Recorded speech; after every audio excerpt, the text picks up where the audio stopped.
Bonsoir et bienvenue. This is FR UK and it's Thursday Night Live. The start of the rugby weekend is here and it's Valence Romans against Agen. 3rd v 4th going to be a belter tonight, but we've got some big games coming up and it's Grenoble heavy. Johnny May's Angoulême hosts Grenoble next week, and then we're back in the Alps as they host Béziers, and then a big matchup against Vannes.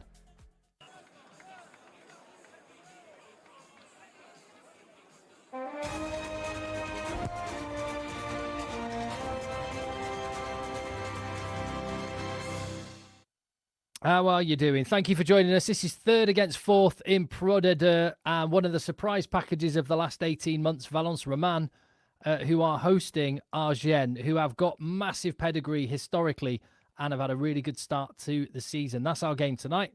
Colomiers-Vannes, there's the late kickoff tomorrow, and there is the rest of round 8 in Pro D2.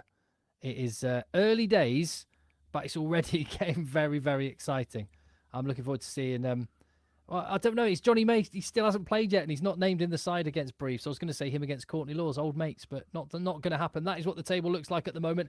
Colomiers and Vannes out on their own. Agen just tucked in behind. Can they extend that lead over Valence Romans, or maybe will 4th place leapfrog 3rd? Joining me for this one, Joe Worsley. Hello. And what do you know about Valence Romans? Because they're a bit of an unknown quantity, I imagine, to a lot of people. Yeah, they're a team who I didn't know much about before last year. The town itself is like quite near Avignon, underneath Lyon. It's not a massive city, but 100,000 people maybe. But I think it's like a Côte de Rhône around there. So good wine, good food, and they've managed to produce a good rugby team as well. Because, as you said, in the last 18 months, this team's gone from being a team that was fighting to stay in Pro D2 to one of the dark horses, and what they've done this year has been phenomenal. I mean, the stats, some of the games they won, the stats said they should have lost, and heavily. They've got character on the back of having a good attack last year. Now they're showing real character. Yeah, they got some ballers. They really do play really cohesive. Can I just say as well, thank you very much as you're watching already. This is the only professional rugby you can watch if you're in the UK. It's also live across Ireland as well. If you've got a rugby group that you're in on WhatsApp, maybe you've got a fantasy rugby group or a bunch of mates, just drop a link to this video in the WhatsApp group and let them know that there is free live rugby. There are the visitors from Agen. There's your mate, Joe, Mauricio Reggiardo. What a barbecue that man does. Argentinians are gifted, but he's one of the most gifted Argentinians at barbecues. What's it called? Oh, man, I forgot the name they have for it. But anyway, it's amazing. Like the South Africans call it a braai. We call it a barbecue. I can't remember what they call it. Paella or something? I can't remember now off the top of my head. Paella. Okay, are they looking too smug after their amazing victory against Brief? This team, they've had a 6.5-hour bus journey, I believe, to get there, or something crazy like that. Are they looking smug? Are they going to be up for it? It's going to be fascinating to see. Backing up a massive performance last week, getting on the road, massive change in their team. Can they front up? They've got a good squad, so there's good players all over the park. But is that team going to be unified, engaged, motivated tonight? I'm fascinated to see what kind of a Gen turn up. They've still got plenty of good players. You know, Jack Maunder at scrum half, Echeverry on the wing, Ramoka in the centre. So they have made some changes, but not as many as normal. And I think that's because they probably want to make a statement against the team that are close to them in the league. I mean, there's a long, long way to go. But when you get to this stage, Joe, and it's 3rd v 4th, does it start to feel a little bit spicy? I certainly think that's featuring. But, yeah, you're still a long way from where you're going to be at the end of the year. We talked about you can be winning, but if you're not producing good performances, that's the worrying aspect of it. You've got to be playing well regularly. So Agen will be over the moon with their performance, but their coaching staff know that week in, week out, they've got to produce something near that level. They can't just fluctuate massively. Otherwise, towards the end of the season, you're not going to have the regularity that can bring you 3 wins in a row or 2 wins in a row if you finish in the top 2. A couple of players to look out for in that Valence Romans side, the 9 and 10, Rodor. He is a proper French petit general, and Lucas Mire has been just banging the kicks over from absolutely everywhere. They've got some really, really good players coming off the bench as well. And Joe, you picked out Adrien Roux as one guy that's just levels people. Real and Roux, they've been just massive tackle stats. they've struggled on the stats front, and those guys have defensively helped them out, win some games. Just mentioned Jack Maunder there, but the Iceman is back in. Iceman, who is a Chilean international. Yes. He's been away on international duty. His first appearance of the season in the engine room for Agen. The Iceman is back. Traditional Chilean name. It's a bit German, that one, isn't it? It's a little bit German. Wonder how he got to South America. And Craig Willis has been bossing it for Agen in the fly half position. He starts from the bench this evening, the former Ealing Trailfinders and Newcastle fly half. We've got also Owen Lane, just for a little bit of UK interest, former Cardiff player, his second season at Valence Romans. They love him there. He hasn't scored in a few games, however. Maybe tonight will be the night. And actually, Valence have scored 12 tries at home and conceded 5, and Agen have scored 5 tries away and conceded 12 when they've been on the road. So it'll be very interesting to see if that trend continues. There's the guys. See the guys in the picture now running? They're the 24th, 25th, 26th, 27th man. They've come on a massive long journey. They've just been told they're not involved at all, and now they're getting flogged. That is a low point for any rugby player right now. Which Joe Worsley never had to do because you were always in the starting lineup, weren't you, Joe? Yeah, baby. Hey, the stadium always reminds me a bit of an amphitheatre, this stadium. I always think I get the kind of vibes. I get a kind of mini Colosseum vibe. Have you been to, what can you tell me? I know nothing about Valence or the area. I get, yeah, it's like Côte d'Aron. It's not a standout town where, let's go to Valence today. It's not like that. It's in the Rhone Valley on the way down to past Lyon. So it's just yet another French town with a pretty centre, amazing food and wine, and now an amazing rugby team as well. And look how packed the stands are. They're really, Thursday night, they're behind their team. And this is a team that's not traditional rugby town. Agen is one of the rugby cities. It's a place that they've won so many championships. They produce players like Sella and countless other internationals. That's a rugby town. Valence is not, but it's becoming one.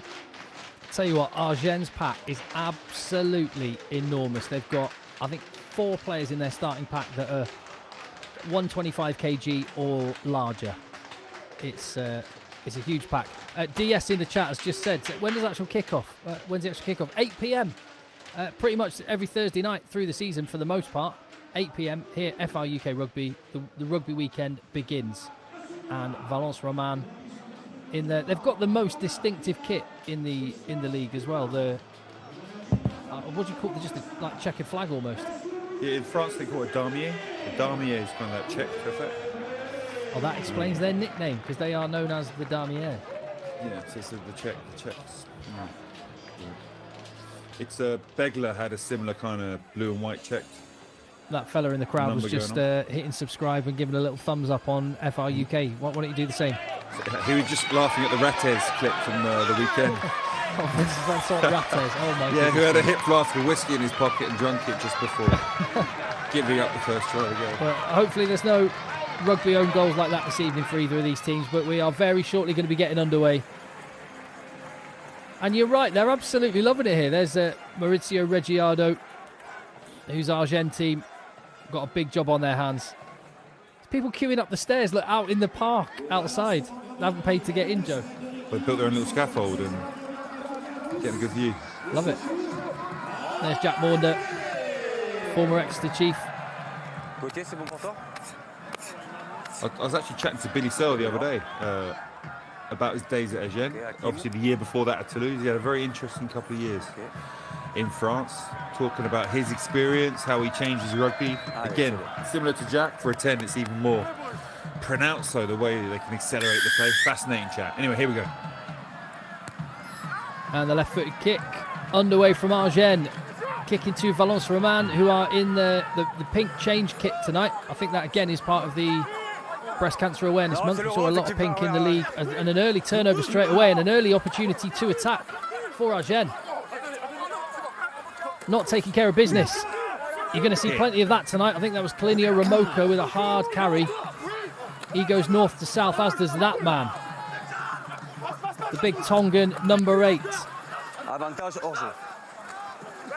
Penalty advantage. Not going to plan for Valence Romans. They're short-sided on the right. But Agen trying to power their way through. to within 1 metre of the line. What a start for the visitors. I think he's in. Snuck in by the post. Penalty advantage still being carried over. It has not come back this time. Ooh, we got it down. Try scored. Muscled to the deck. And it was the skipper, William Demott. That is a great start from Agen. Listen, that kickoff was perfect. High hanging kick, a winger chased, put all the effort into chase, and they smashed him. And behind that, the team piled in, counter ruck, straight away ball in the 22. And behind that, Ramoka's carried. You heard the hits on the referee's mic. That was an intense, powerful first set. That was really high quality. I really want to see some of those hits again. They're incredible. This first one, getting the whole ball rolling. Yeah, that counter ruck. Is it the same call in France? In England, quite often the call is fire. You have fire and ice at ruck time, and if you shout fire, everyone piles through. Is it the same? Yeah, it's a universally popular one. I think the Japanese use it as well. Well, there you go. William Demott, one of those massive units in this Agen team. He is 6'8", 125 kgs. I really want to see that hit on Ramoka again. That was tasty. Right, Valence Romans. Their crowd have been hushed. Oh. The kickoff's a bit of a mess at the minute for both teams. Yeah, I mean, the first one was high quality. That he said is an escort. Honestly, I think that's quite harsh. We'll have another look now. We'll see that player deliberately moved across the line of the person coming to tackle. Taniela Matakayongo is the big number 8. Only his second start for the club. It was the Iceman getting in the way. Yeah, it was. But Tom Cruise coming up on his wing and spoof.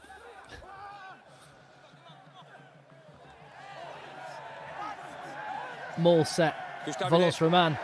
And the man in the number 2 jersey, Dorian Marco Pena, has already scored tries, and I think he's added to it. What a start to this game. 3 minutes in, a try apiece. That is an epic start. I mean, Agen's was created through great play and then really good D from Valence, some great tackling. It's just Agen managed to maintain it and get it over the line through good play. This one, a bit of a iffy penalty, but then the maul itself, see how they broke off. They felt off the side and sheared off, stayed together, kept that tightness around the ball so that the Agen players couldn't break through. Et voila. That's Marco Pena's 4th try in his 5th start. Ooh. Just fading across the posts. And Mere's. But he was a phenomenal kicker. He was signed for his kicking qualities. Wasn't quite the player he is now then, very young at that point. He's developed into a lovely player at this club. Well, if the next 76 minutes are going to carry on like this first 4, we're in for an absolute cracker. See that drop out there? He shanked it a bit, he dropped it wrong, didn't catch it. Not the height and not the hang time, so the wing can chase and hit the man ball. Mateo Rador, scrum half for Valence. He is a classy player.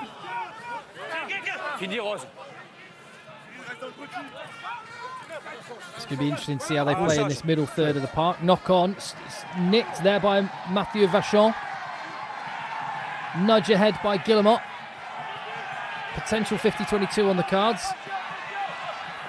Agen running out of their own 22.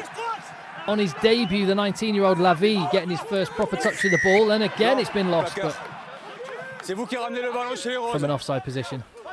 Yeah, the player who fell kind of was trying to get out of the way, I think. He didn't deliberately do it, but he resulted in the ball rolling back towards his team and got penalised as a result. Valence, I want to look at their defence tonight. Last year we talked about their attack. I really want to look at their defence tonight. I look at their stats during the week. They've had to tackle a lot because they've been coughing up possession for the opposition.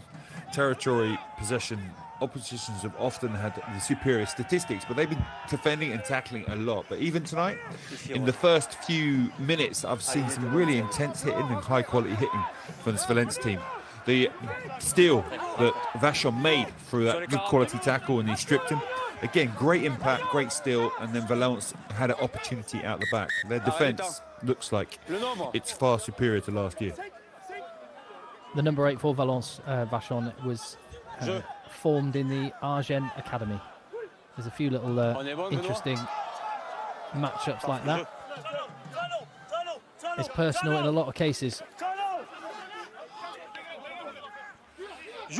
Well, we know the word for the Agen long ruck. It's called tunnel.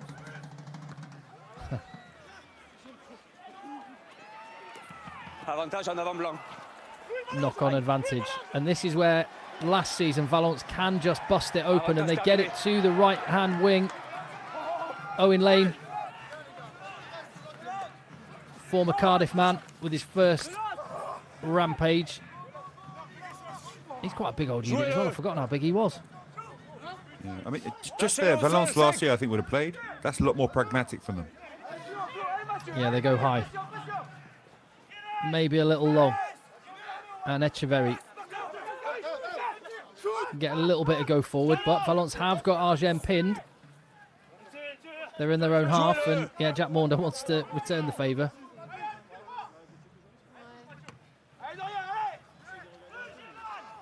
This one is going to be contested. Hand to it, knocked on into touch. I think that came off an Agen player into touch. Yeah. Yeah, so that difference in their style of play is maybe one of the reasons they're higher up in the league. So they're much more pragmatic, not exposing themselves with turnovers like they were doing last year. The number of kicks they made in each match they've won this year, I think they've kicked more than the opposition. I think there's a general stat. They're happier playing without the ball than they are last year. That's the fact, and it seems to be working for them. It's normally the case, isn't it, when you are sort of building and developing a team, that you get your defence solid first and then develop the attack. The Valence have gone the other way around by the look of it. Defo. Oh, hit. Shot. Big shot by Mustoyani. They've got two big, muscular Georgian props in the Agen side. Another high hanging kick. Lane's timed his run there, got the tackle in. Some fluent French there from Maunder. It's again a high quality box. Behind that, if you don't create fast ball off the box or off that phase after, you can't really play. And obviously Valence are creating opportunities through people playing too much against them. So Agen are being pragmatic as well. Oh, good take. It's a really interesting tactical battle so far in these early stages. It bust open in the first 3 minutes. It's settled right down now. And this middle third of the park, asserting a bit of territorial dominance here. Yeah, it's a bit annoying though, Tim. I'm annoyed. That guy caught wonderful aerial duel, won it. That one was, you got fast ball, just go for it. Flick that switch. Maybe that's what Agen will do now if they get a break on line break, and they have got a line break. Ooh. I think there might have been a sneaky escort in there because the line break did seem to be a bit easy considering the kick wasn't that bad. There was a big chase. Yeah, obstruction in front of Tolo. I think it's Jack Maunder that got penalised. Yeah, let's have another look at that. Live, I didn't see it, but let's have another look to see if someone escorted the man who was going to tackle. Amrodor. I mentioned him as a petit general. He's taking the kicks to touch on that left peg. Oh, yeah. Lovely block in the NFL. Still, he broke a tackle anyway, did Tolo? Yeah, I think he would have been taken down from the inside if Maunder hadn't done that. Well, that's terrible, terrible escort, isn't it? It wasn't even low-key. It was so obvious. How do we miss that live? Well, I don't know how many men are in that line out there. It's like at least the normal 7. Might be more. I'm just going to have a look at this. Look, there was loads of them in there, Joe. Yeah, maybe they're just massive men. Whatever the case, they haven't been able to win it. Agen have stolen it back. They're in their own 22. Lavie, the youngster, kicks out only as far as halfway. Ball in one hand like a Fijian for a second there. Without the gas? Without the gas or the step. For now. Quick ball in the blind side, the option for Valence. Mire sets things in motion. Rosier gets to the left-hand edge. Generic cube of a man carries it forward. He was as wide as he is tall. And defensive shape's getting in there now. Line breaks at a premium, but Valence are playing again.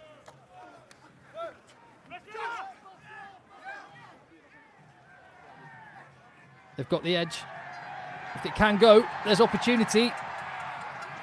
And it is Rosier. Late numbers. Just outside the 22, Valence Romans. He doesn't want to be a scrum half. No, he's like moonwalking away from that pass.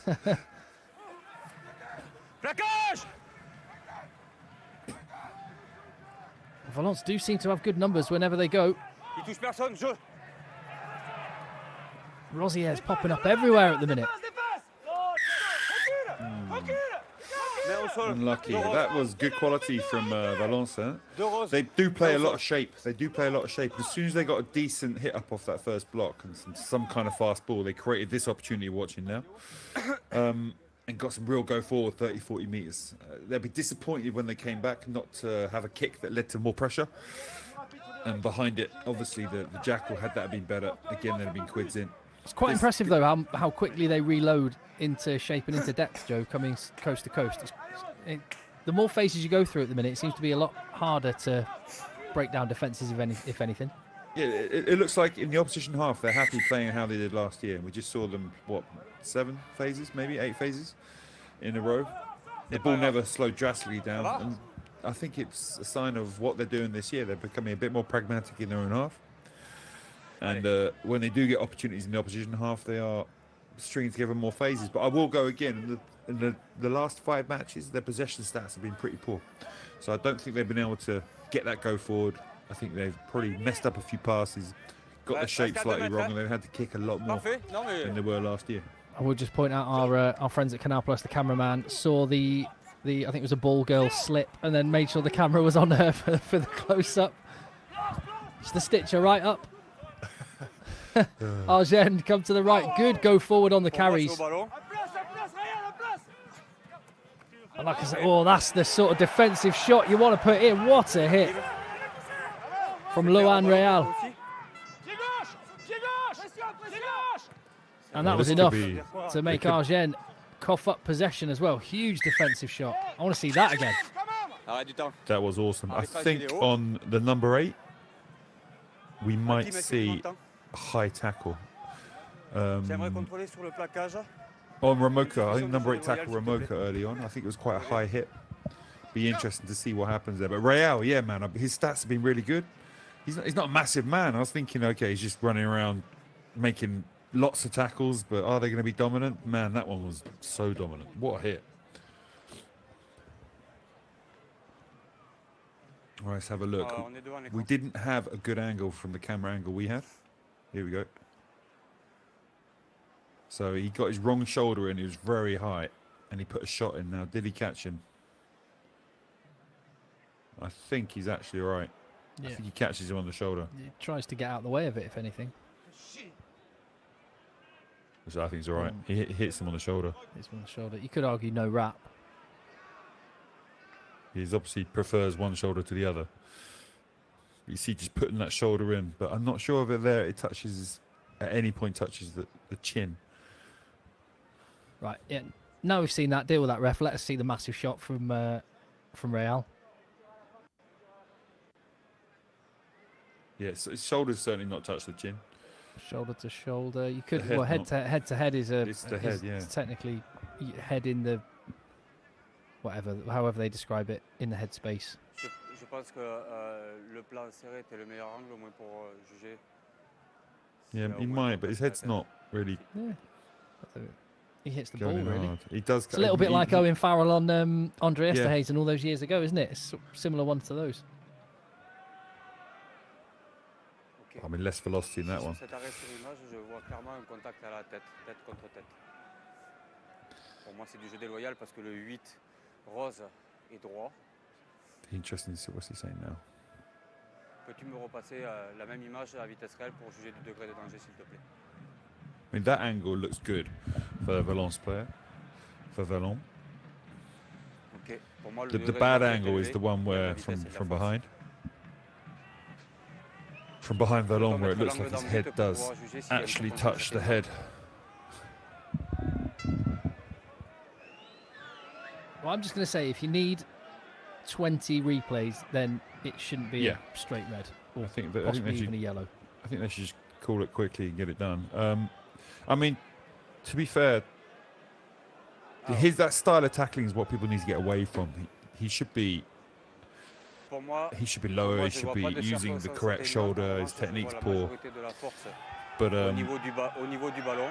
Donc pour moi, ce n'est pas un jeu déloyal suffisant pour pouvoir monter à carton rouge, mais supérieur au carton jaune. Donc pour moi, je suis sur carton orange contre 8 roses. yeah, he's gone for an orange card. Orange card. Yeah, I'm surprised. What are you saying in what's the word in the chat? Très bien. Donc nous avons une décision. Head on head with force through shoulder, no wrap of arms. There's a penalty only, some Huit roses, saying. carton orange. There's a total spread of opinions. I think like I say, if your head touches the head of the opposition player, but it wasn't evident that his head did touch the other player's head. It wasn't completely clear, and the head was not moving with velocity.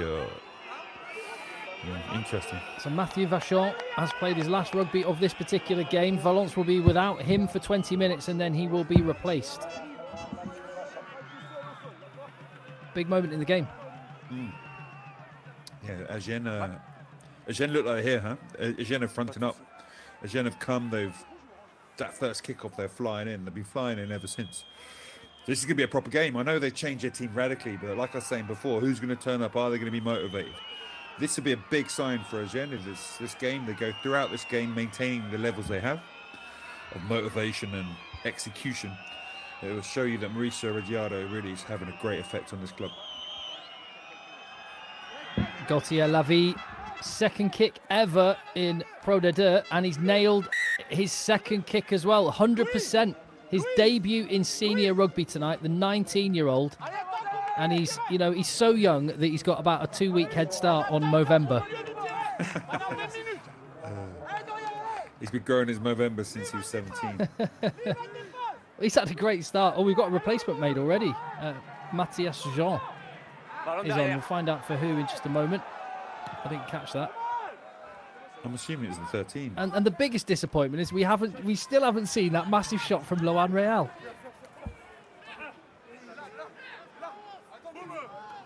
Just as much as Joe Worsley is saying that's the tackle you want to get rid of, let's show an example of a tackle that we want to see. There might be some more. Nudge over the top. Mire in playmaking action again. And Louis Maroux, the captain, snaffling the defence. Ball goes back from Maunder. And the confident start. Is that going to... No, it stays in. Well judged as well from Lavie.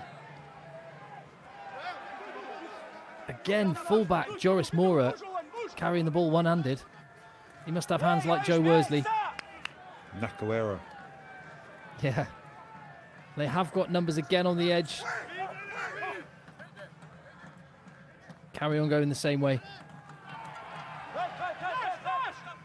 Mire dances through another tackle. Tip pass this time. Gets Valence another couple of metres. They're being quite direct.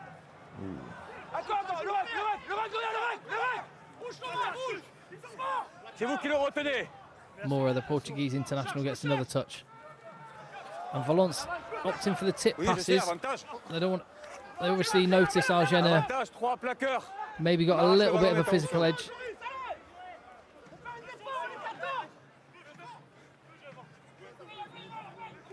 Penalty advantage for Valence. Lots of phases, not really going anywhere. Yeah, they were initially doing quite well, weren't they? Getting some good go forward, but then after a couple of dominant hits, they were lost at how to go forward. Before that, they'd been doing little chips over the top, but Murray was stuck at the bottom of a ruck. So for 3 phases, he wasn't first hands on the ball. So it looks like Valence are really trying to become a team who yes, they're playing on top of the ball when they've got momentum, but as soon as they don't, in their half, they're not taking any risk. In the opposition half, they put little dinks over, little chips, little grubbers through, and then pressuring the opposition to try and get change behind that. Lucas Mire lining this one up.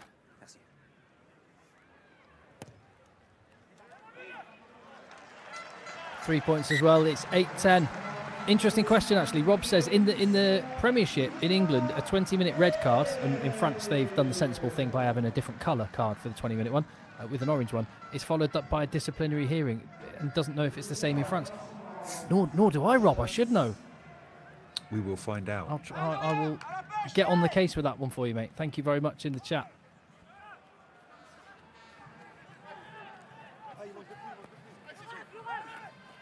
Enzo Cerasal getting hands on his opposite number. It was that guy Real who put in that huge shot a moment ago.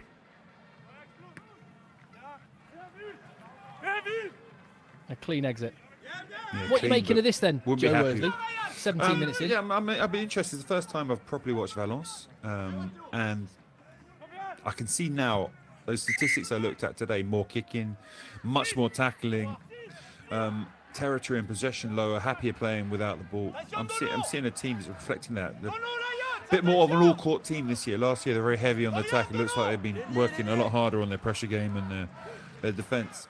Let's see how Agen's line-out is going. Under pressure, take it clearly, but obstruction behind. Saria Sol, and a little bit of bagarre.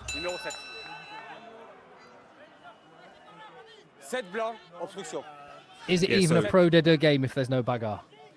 It's not. They're contractually obliged to have at least one. What you saw there again, guys, is that blocking when forming a maul at a line-out. So the team lifting the jumper, there are two lifters, one at the front, one at the back. And you'll see now the one at the back has put himself between the opposition and the jumper who's hit the deck. And because he did that, the opposition can't get in there and push on the man who caught the ball. And as a result, that's illegal. You've got to wait till he's landed before you can do anything like that. We've already seen one try from a maul from Valence Romans.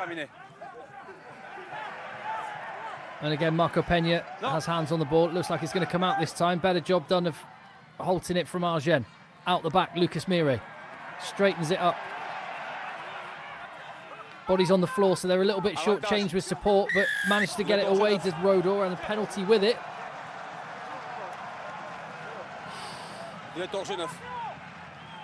Wind the clock down, get 3 points, go ahead. I'm sure that'd be a good option. Yeah, Mire, good break there, went to the line. No one really reacted. That's a poor sign. I think a team like Toulouse, for example, if a player did go through a hole like that, you'd have players flooding around him, supporting, looking for the offload, if not securing that ball, making sure it was won cleanly. You see what the penalty was for? Was it technically playing the 9? You have to wait until they're a metre away from the breakdown. I think someone was offside. Maunder basically bounced up offside in an offside position, possibly. Made the tackle and then got up, yeah. It didn't look... The ruck's formed because Mire had people touching him, I think. So an offside line was there.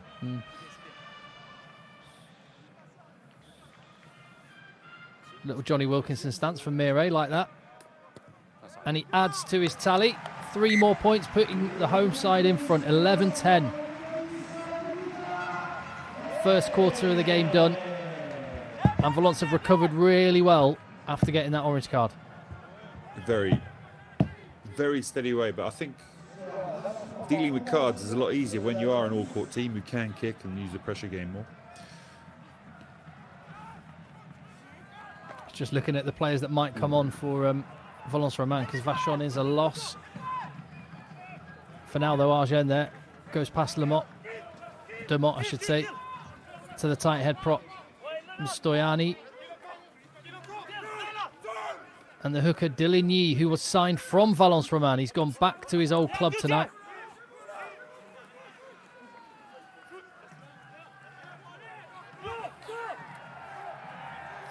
Good defensive shots from Valence again. They're off the line and chopping.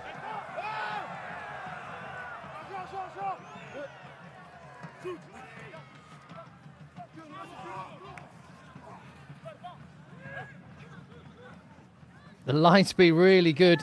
That guy's a focal point for Agen. Oh, the offload was on. Matthias Jean gambled on the carry.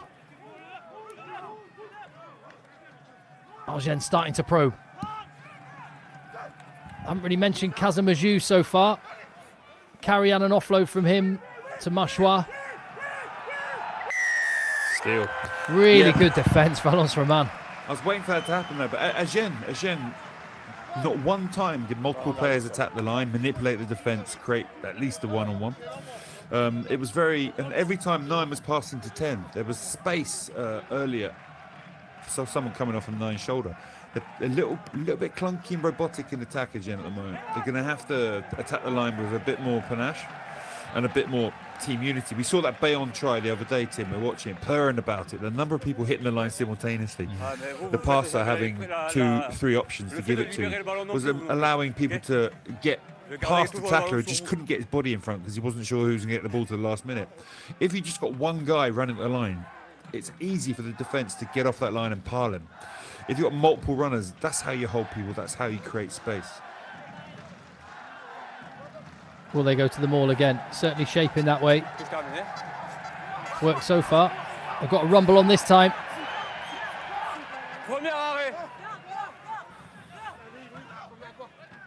Rador, I thought the blind side might be on. He's got 15 metres to work with. Little nudge through.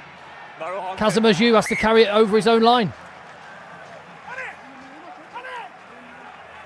Nice option for the 9. Good vision.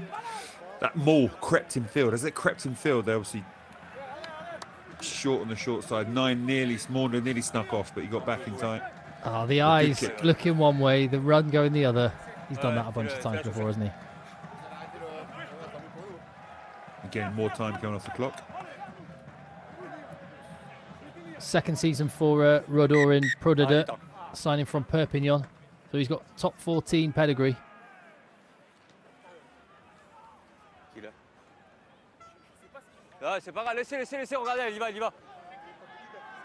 Trying to remember. Is this the first scrum, Joe? Will be. I think it might be. Well, let's see how they go then. So Dorian Marco Peña, the hooker for Valence, was the backup last season to Cyril Deligny, who is opposite him in the Agen lineup tonight. Do you reckon there's going to be a bit of an edge? Couple of words. Let's see.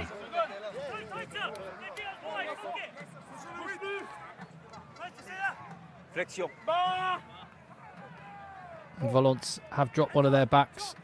They're scrummaging with a full 8, as you'd imagine, with this opportunity.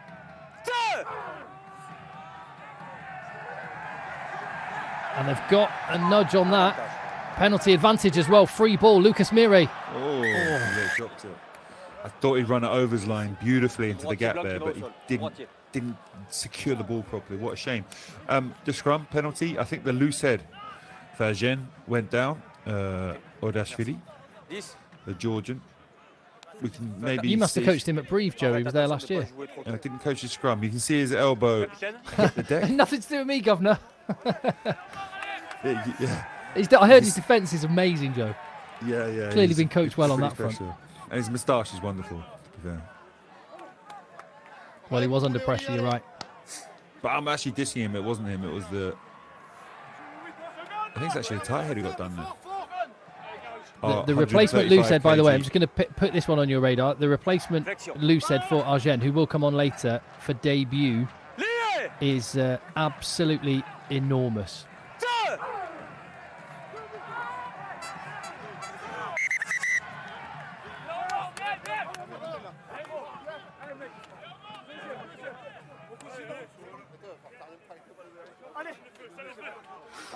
Pro D2 scrummaging. I love that 5 metre scrums don't happen enough because of the rule about held up over the line. We don't see this enough. I love it. This is theatre.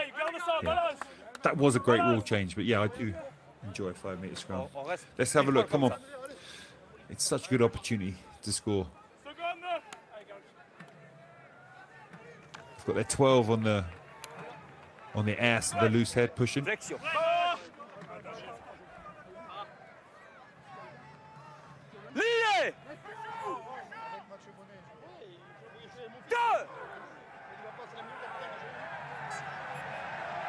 Valence again. They could take this one all the way. Referee could be heading under the post if it's not going to be a try already, which it is for Loan Real. Power from the Valence scrum. And that is a statement. Man, you saw as soon as 9 put the ball in there, they were trucking. They were going forwards really tight, really low. That Agen scrum gave a penalty away on the first one. That second one, you can see Odiashvili's was actually flying for a while there. That is a worrying thing for Agen. Really smart. If you look at Louis Suald as well, the blind side, well, he's on the open side of the scrum there, number 6 for Valence, just grabbing his opposite number so he can't break. It's the dark arts. Yeah, definitely. I think Roux will be coming onto the back row to replace Valence. Another tackling machine. Obviously less of a ball carrier. And look at this. They were points down. Yeah. They've lost a man, and 14 minutes into a 20-minute red card, they are now 8 points ahead. Yeah, how do you feel if you're on the sideline there? We're actually better off without you, mate. We're scoring more without you. Oh, a big part of it, Joe, as you said, is Agen just looked too simple, too basic. Yeah, and then got literally stuff up their own arse in the scrum. So a combination of poor attack leading to a penalty. Yes, good defence from Valence, but they weren't that tested. Just dominant hitting, causing a turnover. Get into the 22, scrum, and they just dominate that scrum. That could be a big impact on the game if the scrums continue like that. We might have to have a word about what the word literally means, Joe, in a minute.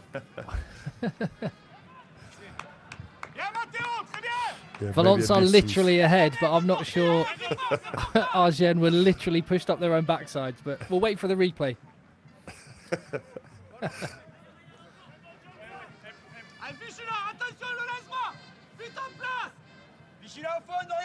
What are they saying, Joe?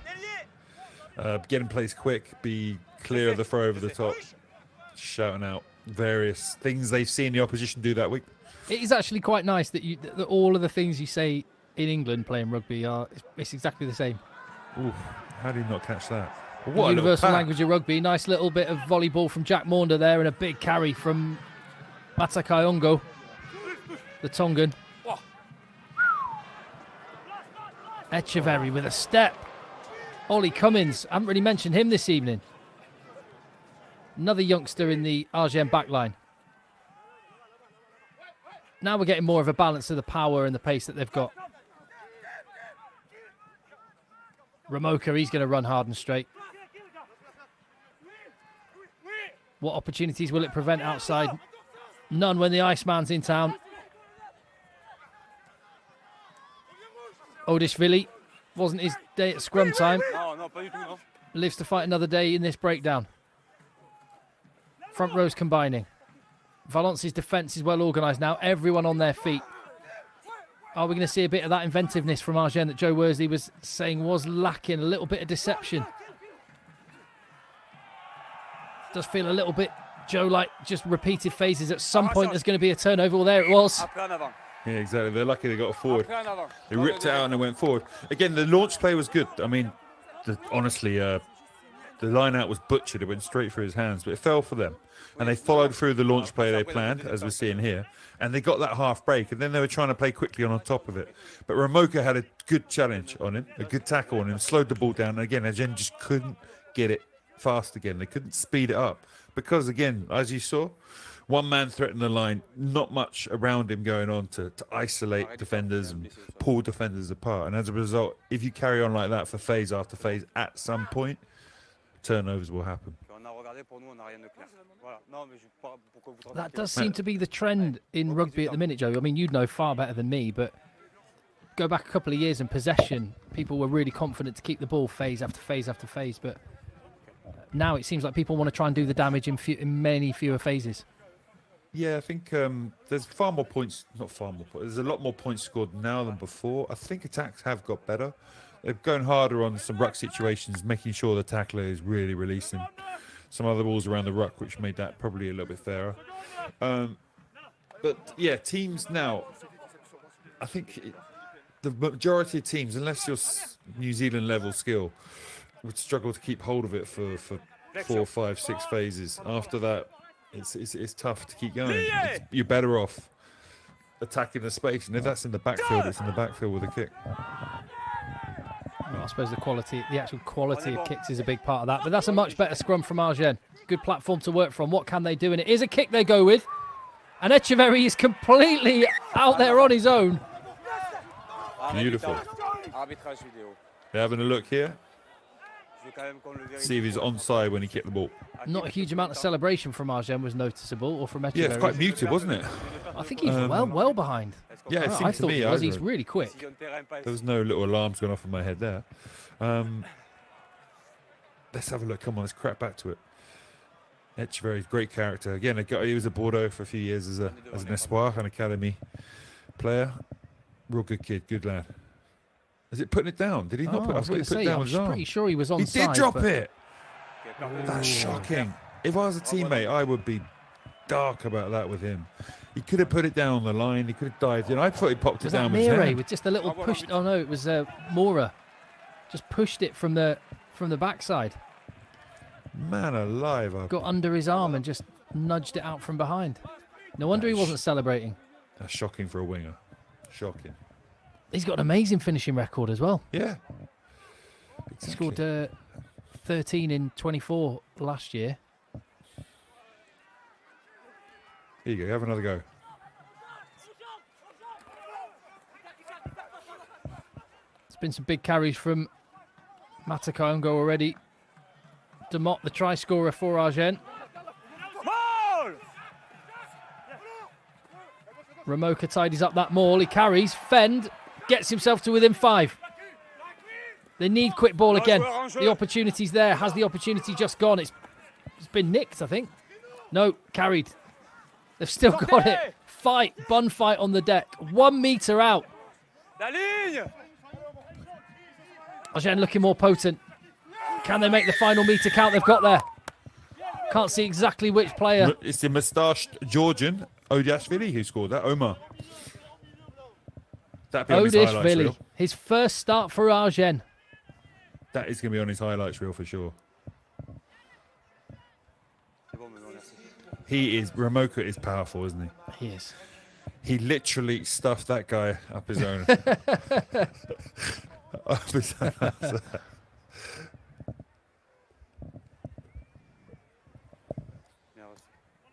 The shake of the head. Is there anything Valence could have done that the coach will be thinking there? That first carry from Echeverry gave it to, you pronounce his name so well, the number 8. Matakaongo. Matakaongo, yeah. You'd be disappointed with that first contact. I think 3 or 4 people end up being involved in that. They got go forward, and then after that, they did have momentum.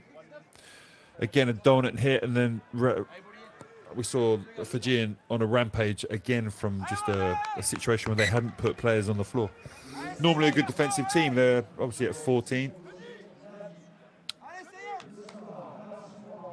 That wasn't clear, was it? They're at 14, and I think soon they'll be back to 15, no? You can tell he's, a Georgian from the fact that his teammates go up to him and give him a little celebratory headbutt. And he doesn't smile at any point. Game on. 1 point match in Valence. 3rd v 4th in Pro de Deux. This is why we get the rugby free to you on a Thursday night. The best tier 2 competition in the world. That's some class players. And the time is up on the orange card. So at the next breakdown, Valence will be back to 15. It will not be Vachon coming back onto the field, of course. Oh, good line. And you can see a little bit more speed when Valence do play. That was a very good defensive read by Ollie Cummins. Crowd thought it was high.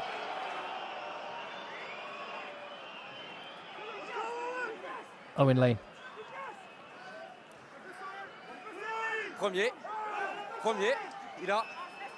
Turnover's good. So now it's Agen soaking up the defence and countering on the break.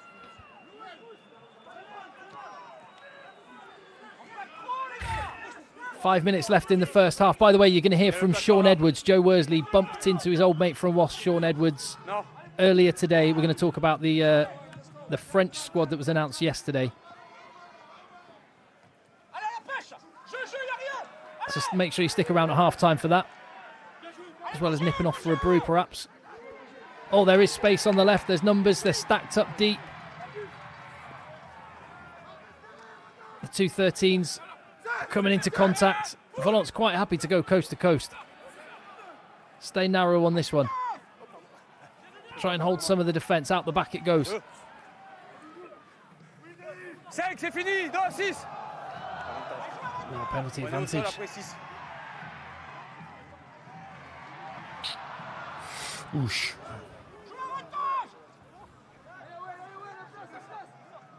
Vous avez l'avantage, 9 déjà. Still got the free ball.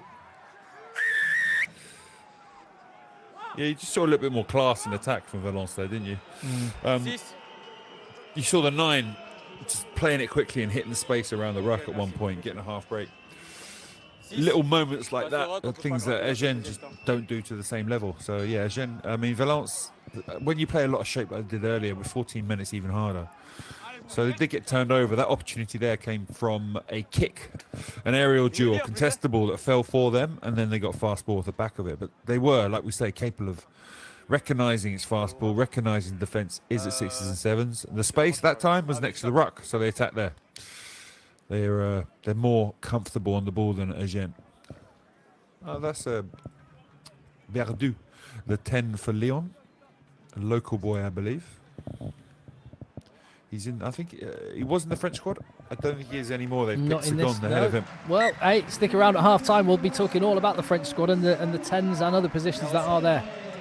Here, though, in Valence, they've got their extra man on the field. Tembelani Boli is on. The South African, former Sharks and Bulls back rower. A strong, strong man. Freakishly strong man. Got some legs on him, hasn't he? Yeah. Legs, torso, everything. Neck. He's got the full shebang. And he's in to be ruck inspector on this one. This is his first involvement. I'm sure we'll see him carrying the ball soon enough. But for now, Rodor trying to consolidate this 4-point lead. They've done really well to weather the storm of that orange card. This young lad, Levy's got something about him. 19 years of age. Yeah, he looks like he's not scared of making a decision. I'd say it's a win in terms of a ping-pong battle. Line out in the opposition half. Joe, let's see what kind of launch they get. Can you hear that song being played on the brass band? Les yeux d'Emily. Les yeux d'Emily.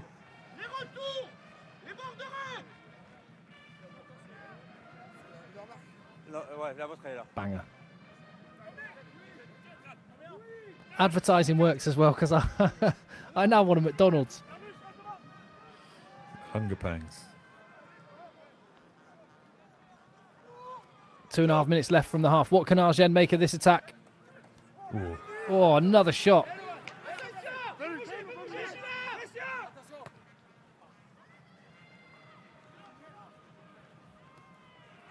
Goes backwards off Mire. Skipper Louis Maroux. And here is Boli. Yards on his first carry. The blind side is on. Louis Suaud scored in his last 2 games.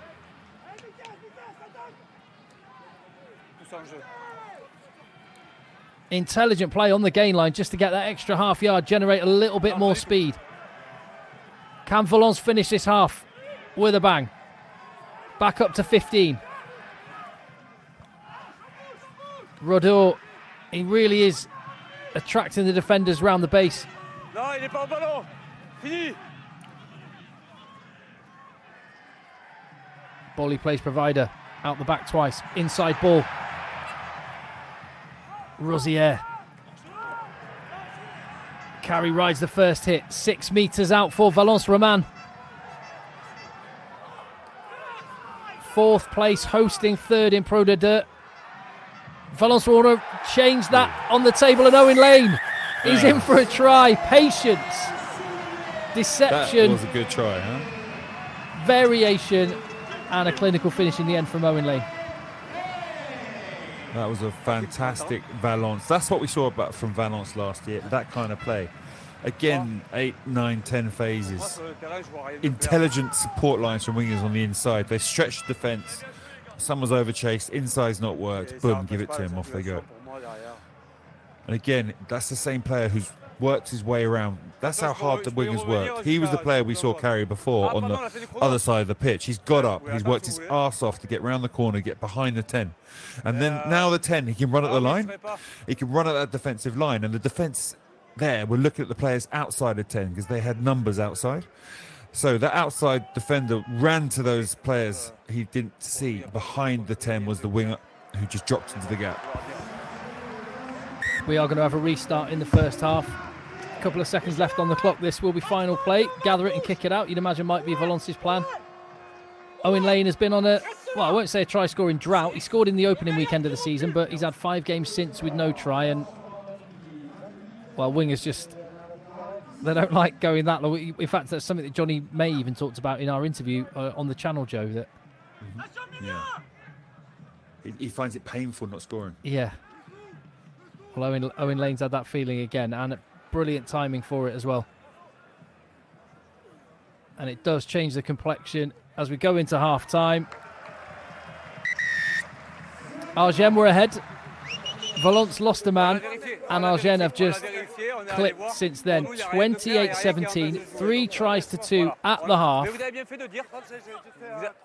The interview boards are just being pulled up, so Joe Worsley will be brushing up on his French in a minute. Owen Lane, the 3rd try scorer for Valence Romans. Finish the half strongly. Une bonne première mi-temps finalement quand vous étiez à 14, ça a remotivé le groupe et vous avez réussi à mettre Finally, you get a Agen en couple tries difficulté. in the end of it. Ouais, on a réussi à faire le dos rang à 14 pendant 20 minutes. Après, il y a quand même des situations où on a plaqué beaucoup trop. So we Ça a succeeded in permis doing aux quite well in the d'avancer et first 10, de 15. marquer des essais Then we struggled for a assez bit. faciles, je dirais. Qu'est-ce qu'il va falloir faire en seconde période pour insister? Bah, toujours garder une grosse défense, ce qui peut être marque de fabrique So depuis le début de la saison. in second half, we've got to Ensuite, defend faire really well ce qu'on sait again. faire, jouer au ballon. Et voilà. And we've got to play the ball. And On that's va vous all. laisser aller souffler. Bonne mi-temps, on va Yeah, enchaîner so- avec le capitaine As you can see, Agen, his face is really embarrassed with no cet comments. essai en fin de première Just walked période, il est off. un peu dommage parce que pour l'instant, vous étiez présent dans le combat. Ouais, on était dans le match. Yeah, so we're in the game, On a une stratégie fighting bien for en it. place. Our Pour strategy's l'instant, in elle place. fonctionnait. Bon, il faut qu'on circule un peu plus en défense des deux côtés, qu'on check. Defense, we've got to Parce flow que and get round the sur les corner and move a renversements, bit c'est more. bon. Et ouais, cet essai, désolé du terme, mais complètement, il est con, quoi. Et se faire cueillir à la fin comme ça, alors qu'il reste He une just minute. called Echeverry an c'est arsehole for dommageable. messing up the try. Because complètement con is pretty much, yeah, he's been a stupid arsehole for messing up that try. I've not heard that before. It's, Yeah, like a softly spoken gangster.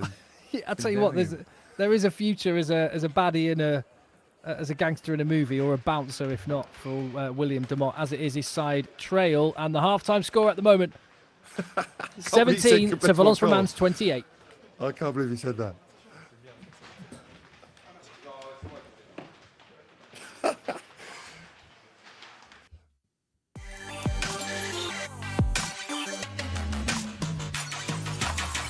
So what do you make of the France squad then that Fabien Galtier announced yesterday? Some big surprises, very, very talented young squad, but some big names missing. In a moment, you're going to get the thoughts of France's defence coach, Sean Edwards.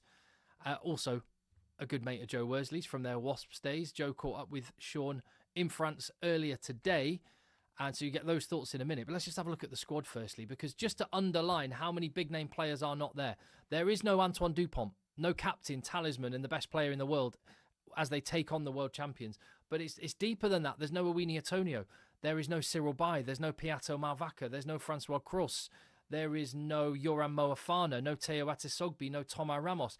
You could make a very good argument for there being 6, maybe even 7 automatic starters in a first-choice French 15 that will not be there this November. That's huge. The only good news there is that Thomas Ramos is just a temporary absentee. He and his wife were expecting a child, and that's why he's not named in the squad. Hopefully everything goes well there and he's back in the squad soon, because France are going to need him. That said, the one thing you can say about France and South Africa, incredible levels of depth and amazing amounts of young talent coming through.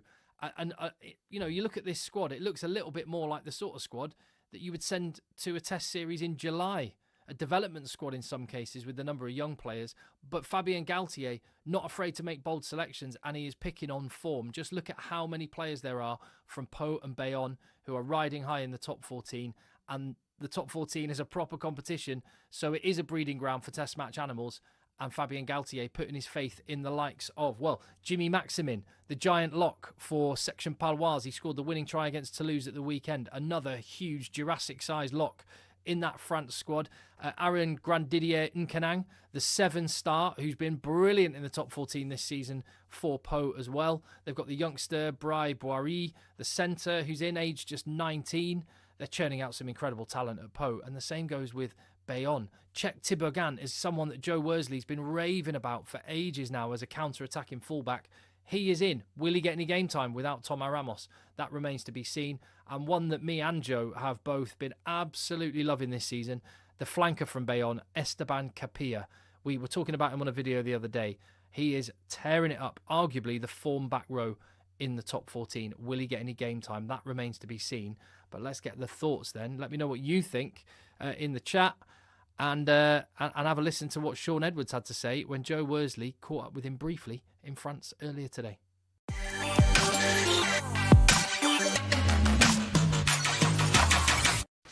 Hey guys, I'm here with Sean Edwards. Just going to ask him about the internationals coming up. Sean, what are your thoughts on the France internationals coming up in the next few weeks? Well, the first one is obviously a huge, massive game for us.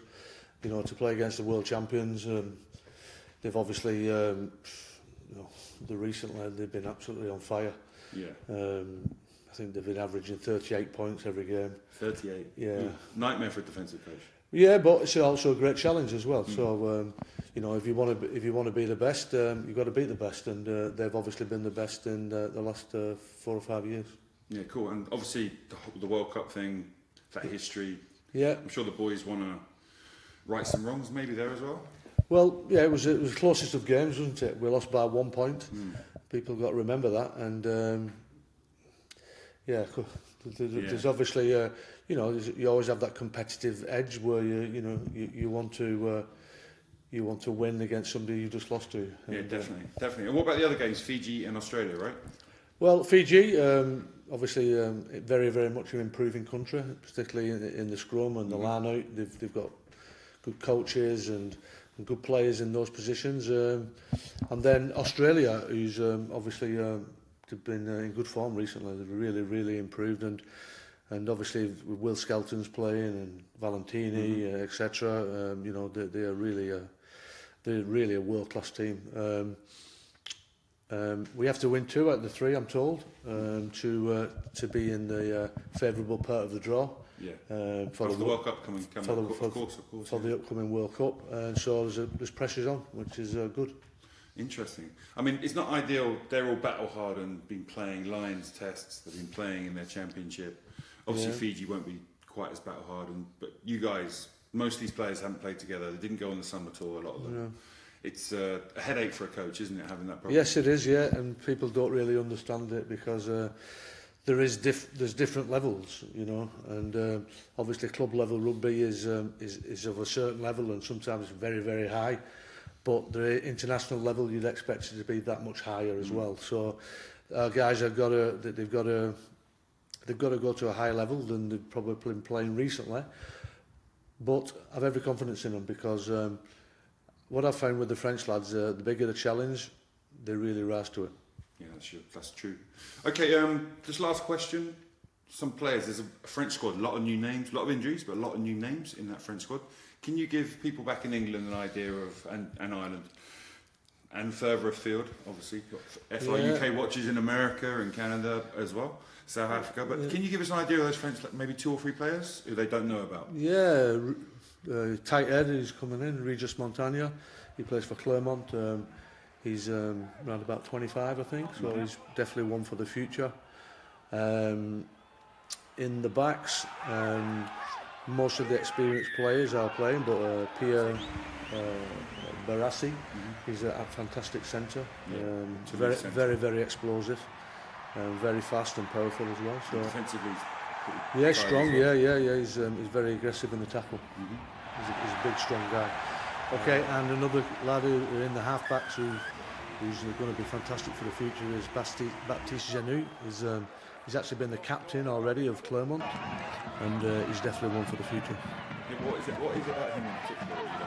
He's fast, he's explosive, he's tough, and he's beginning to learn the process of winning a test match, which obviously there is a lot more high balls in the test match, a lot more tactical awareness that you have to have, because the defences are that much better. You know, in a test match, virtually every player on the pitch is a threat at the ruck of creating a turnover against you, and that's why you can't overplay in your own half. Cool. Thanks, Sean, and good luck.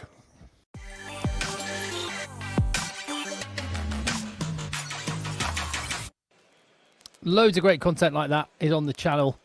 And you'll also find it while you're on YouTube. Go and check out our mates at Roast Beef Rugby.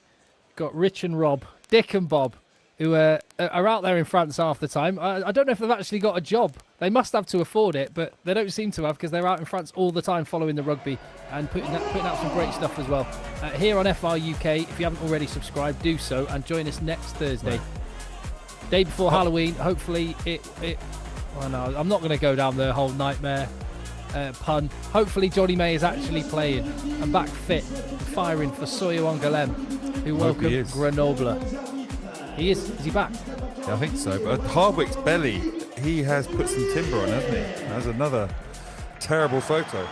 But this is a recap of the first half. Yeah, just as we're watching some of the tries and the moments, just as you reflect on the chat with Sean Edwards, is there... What are the thoughts about the French squad going into this one? There are a couple of holes I'm worried about, Joe. I mean, the prop one we brought up before is a massive one. Those guys that have come in,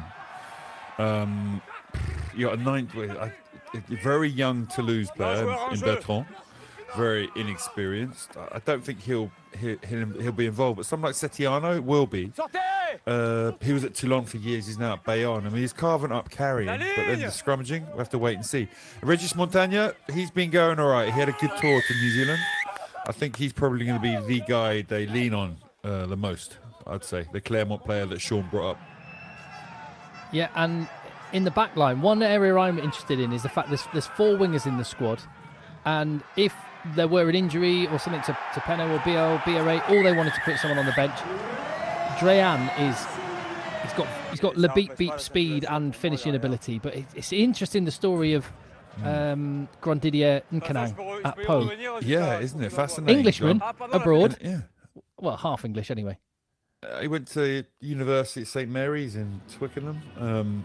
Yeah, he's very much brought up in the UK, but I mean, he's killing it in the French squad now. I can't wait to have a chat with him. What an interesting story he's got. Apparently, he's South London, as is... actually, is he in the squad? Gaetan from Croydon and Grandidier Nkanang from Bromley. Yeah, exactly. Yeah. But, I mean, some of that youth, young Toulouse's talent coming there as well. Like Gorg as well. He's... I mean, there's so much young talent coming through, but I don't know how much those guys are going to be involved. It is one interesting one, Joe.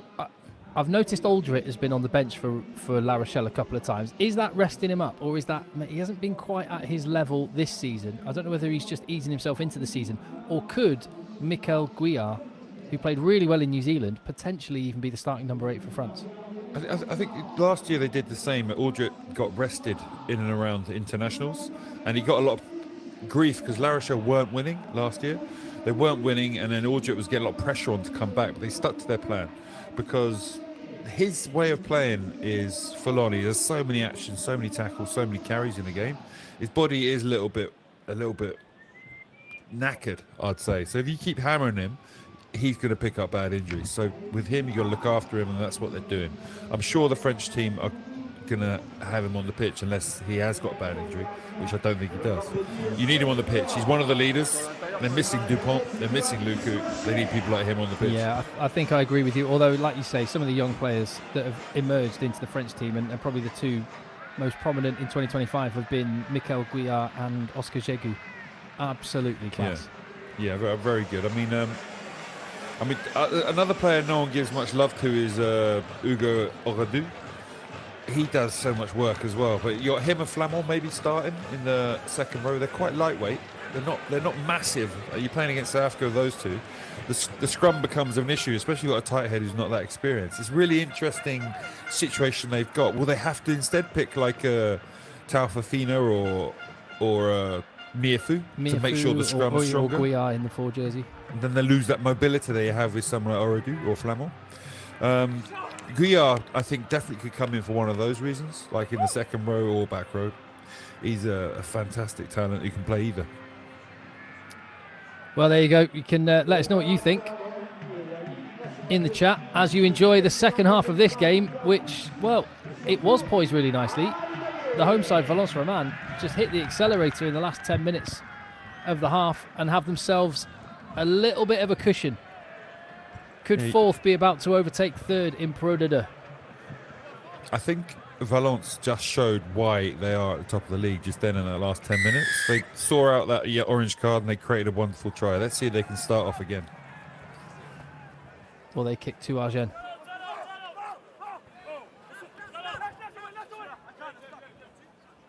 Just inside the 22, so Maunda can go for touch. Looks like Echeverry wants to get after this one though, so I'm expecting it to land infield. Echeverry's right underneath it and wallops Mora. Again, I mean, he was high, and Echeverry's holding his head as well, which is not a good sign. Could get a red. If he did head-on-head here, I think he'll get a red. High speed, height. The opposition player maybe bent his legs a bit, but not much. If the captain had said complètement con in the first half for dropping over the line, I'm not sure what he'll say this time. That is going to be a red card, I think.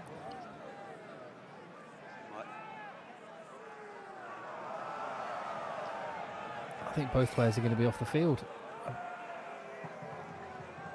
The way Mora looked, you'd imagine that they're going to insist on an HIA, but Yeah, you see the side of his head's. Yeah, you can see where it's red from the impact. So I'd imagine as the torso of Echeverry hit Maunda, his head would have carried on going and kind of whipped forward and caught Maunda on the head. So it'd be fascinating to see what happens here, but my gut feeling is a red.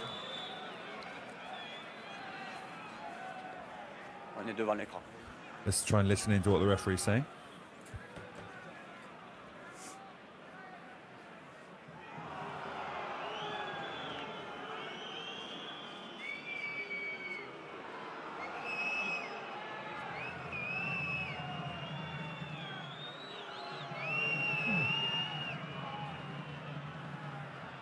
I think he actually catches him on the chin a bit with his shoulder as well. Sort of the ball. He might get away with this, you know. You know that red bit of his face? Yeah, fair. Yeah, that's exactly where it was. Yeah, and you know, so body height is one factor. His legs were bent, but still pretty high. The defensive player hadn't end him as well. Why didn't he go low and just smash him? It's mental, isn't it? So he wasn't bent over himself, the defender Echeverry. And then the pace, how much speed you bring into it. He's bringing a lot of speed. That's obviously slow-mo. At full speed, that's a hell of a He's hitting a sitting target. He could have just atomized him legally. Yeah. Ok, tu veux me montrer du coup un fléchissement de la part du 15 rose quand il réceptionne le ballon. Yeah, so you're talking about he bends his legs a little bit. He bends his legs a little bit at the last minute. That's one of the things that can bring down the level. I'm not sure it's enough for... Ok. Donc quand le 15 rose ok. Très bien, cette image est très claire. Quand le 15 rose réceptionne le ballon, il se baisse légèrement, ce qui influe l'impact. So when he catches it, he bends his legs slightly. C'est assez clair pour descendre à carton jaune. Donc on est sur carton orange. It's not enough to go to a yellow, so he's doing an orange. Yeah, so that little bend of the legs brings the 15 down, and it gets Echeverry off the hook a bit. So Agen will be down a man for 20 minutes. So the last we'll see of Echeverry. He would not be happy with his day's work. 6.5 hours. Is that snow behind him? Le carton orange est sorti. Can't see that. Is that? Yeah. It might be snow, Joe. Est-ce que le Leslie. carton orange est sorti? God, it can't be S'il te that plaît. cold. I think Echeverry's going to have a long bus journey home. Definitely. Il est au vestiaire, ok. And was that Craig Willis coming on?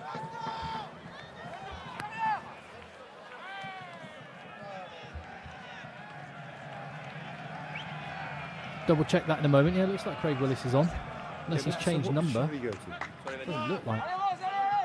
Just to look at it, didn't look like Craig Willis.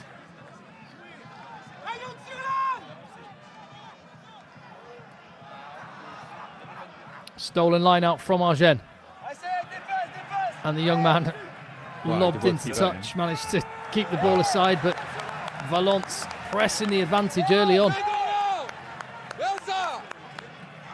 Critical part of the game from Agen's perspective.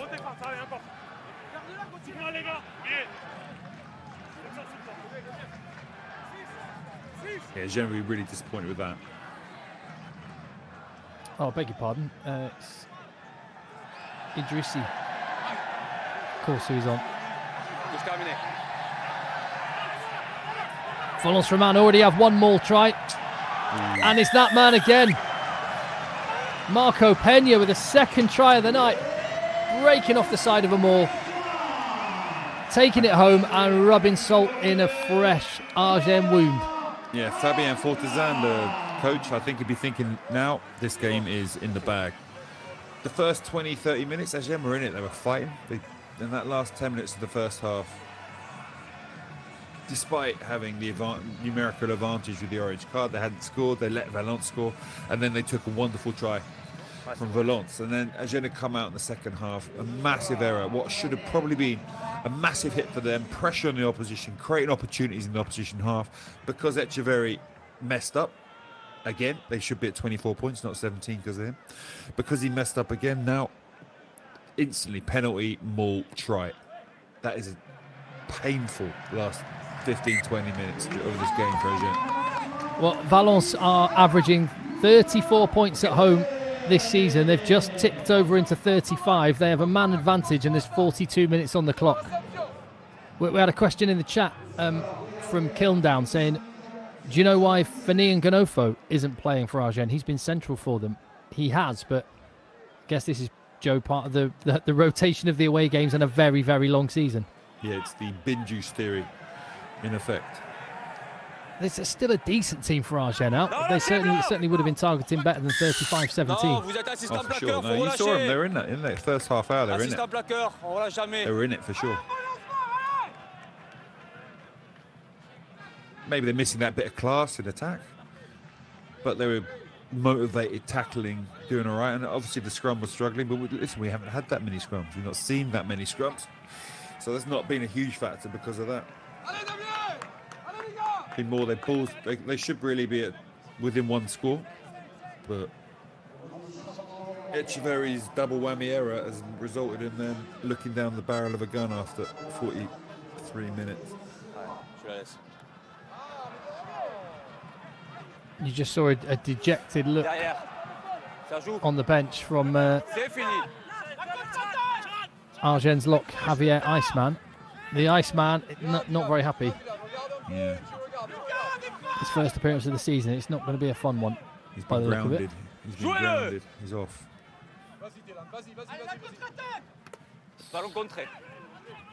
Touched in flight.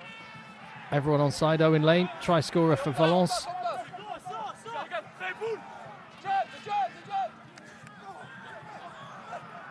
It's fast ball. Oh, it's so narrow. There's so much space on this left-hand side if they can tie the defenders in. Kazamazu steps up. Managed to shut that one down, but they're making yards now. Trying offloads. Breaking loose. This looks like Valence last season. Owen Lane into the 22. Offload off the deck. Can they get quick ball now? Looks like they're going to be in trouble if they can. Offload again. Did he drop it again? 7 drops it, man. That would have been a fantastic try. A marvellous try. You just saw there Valence going to the line, but the players running at the line had someone coming off his shoulder.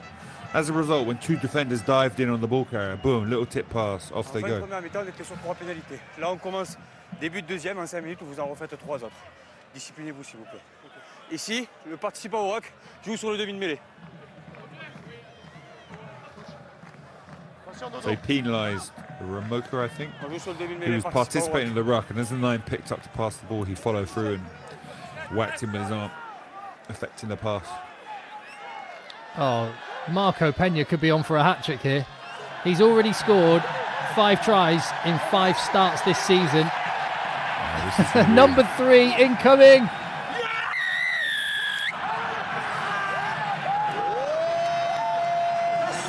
I mean, I think I could have scored that one, but you cannot take it away from Dorian Marco Pena. He's on fire. I know hookers or players that score loads of tries in that way, I'm never sure of it. Are they happy with it? Are they pleased? I don't know. They get arrogant. It's not like wingers who score loads of tries with incredible finishes. It's a bit different. It's a bit of a difference. It's not. I don't know if it's a skill. Just pop them in there. Like Neil Back got loads of tries for Leicester, didn't he? Being a New Zealand winger in like 2012 to 11 to 15, in. Like Julian Sarve are just running it in from 5 metres out, being the extra man. Man, that's 40-17. We had a match in the first half hour. That's turned so much in the last 20. And Lucas Mire is absolutely nailing his kicks as well.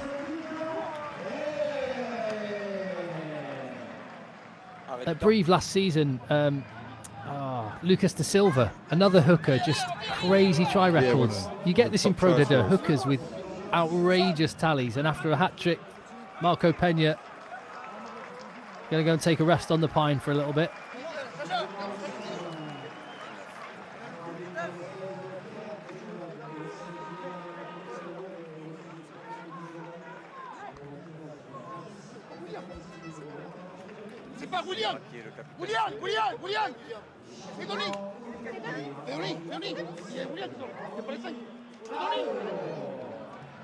Reggiano. Yeah, a bit of an error with the substitutions. Yeah. Just correcting that.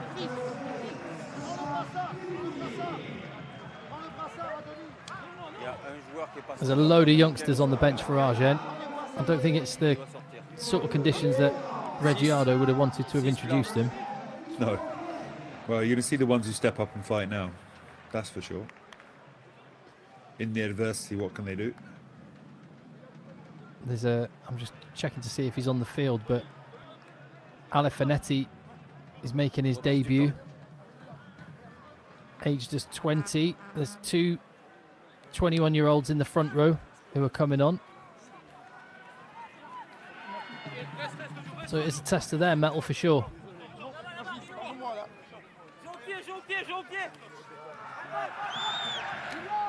And that's on, they're going to go.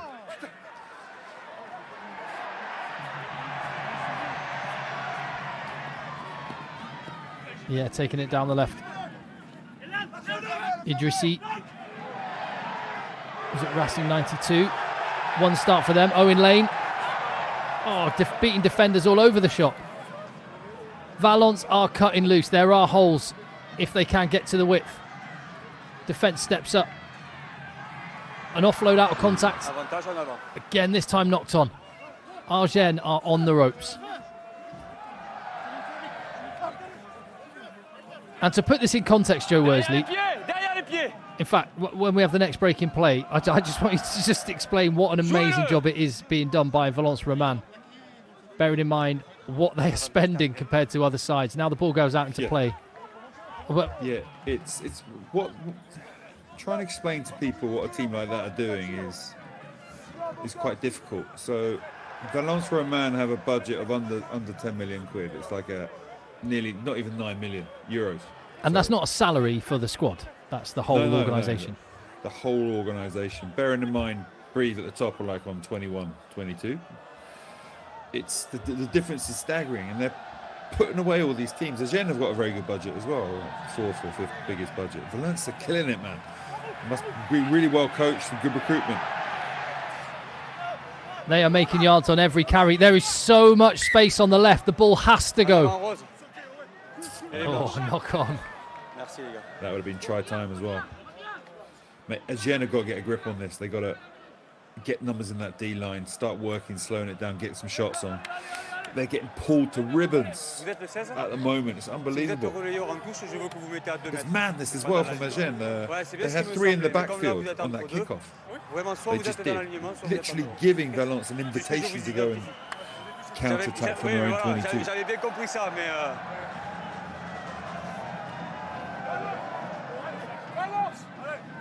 The Thursday night live games that we've had have been, for the most part, there's been something on the line going into the final 10 minutes. And I honestly thought we were going to see that again today, but again, to underline what you've already said about Valence Romans, it is remarkable what they're doing. Can the replacements in the front row make a difference? Yeah, a young front row. Not often in France you have young front rows playing. These guys, so 21 years old, you're saying, Tim? Replacement hooker for Agen, Pierre Javin is 21. Julien Cottereau is 21. We'll see what they're made of now. There is a replacement tight head prop for, I think I mentioned earlier, for Valence, who is making his debut. 6'6", 130 kilo prop. That's pretty tall for a prop. Yeah, 6'6" prop, exactly. Big Samoan. Suteni Asamoah. He's not on yet. Oh my goodness. Oh my word. The reserve loose head, the 21-year-old, just got Marmalised. rinsed there. Yeah. Fair play to him. He's got up and carried the ball.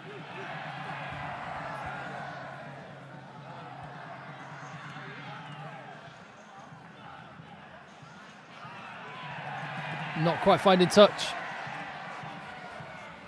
Rosier running it back with interest. Valence full of confidence at the minute. They're winning the collisions. And there are gaps. And Agen are having to backtrack to take him to the touchline. I think he was on that Monda and he lost his feet. Trying to attack the breakdown just to try and stem the tide. Collisions being won again. Ramoka can't get to it. Late lift over the top. Maru was on his outside. He cleans the ball out. Rodol snipes. Offload again. And that is the story of this game. Just a little bit more skill, a little bit more subtlety. People gambling on the support lines, and Dylan Idrissi. Yeah, that was nice, huh? Valence are looking lovely now. I know Agen have got a few youngsters on the pitch, but they're using their shapes. Then they get this line break, because they were getting faster and faster. And then they get this line break, they all just play on top of it. 9 picks and goes. Players just flood around him, hitting the holes, hitting the space. 9's moving, drags the defender to him, puts the hot ball in the space. Support player runs onto it. Gets half an arm through, offload, try. Lovely. How long does it take, Joe, to get from where you've said Agen are, where they're a little bit more robotic and aren't running those sort of gambling lines on the shoulder of someone at the contact line, and to get to where Valence are, where they're just gambling? And yeah, but it's not gamble. It's a risk, yes, but the ability to be able to read what's going to come down the line is something you grow with a team. It takes at least months, sometimes it's season, to get good at. I mean, Valence were doing it all last year. They're a very organised team, but they were quite good at doing that last year. But it looks like this year they've just gone on a tangent, but they're probably spending less time on their shapes and attacking structures and more time on their ability to defend, exit, and get that all-court team side of their game going. And it's paying dividends, and they're playing these transition moments when they get fast ball or a turnover, or if the opposition off a kickoff, these 3 players in the back line, they're playing it all really well. They're just accelerating. They're looking very good. Oh, I think by the look of it, the Suteni Asamoah, keep an eye out. We got a 6'6" tight head prop just entered the fray. If the stats online are correct, because he is making his debut and I haven't heard of him before today.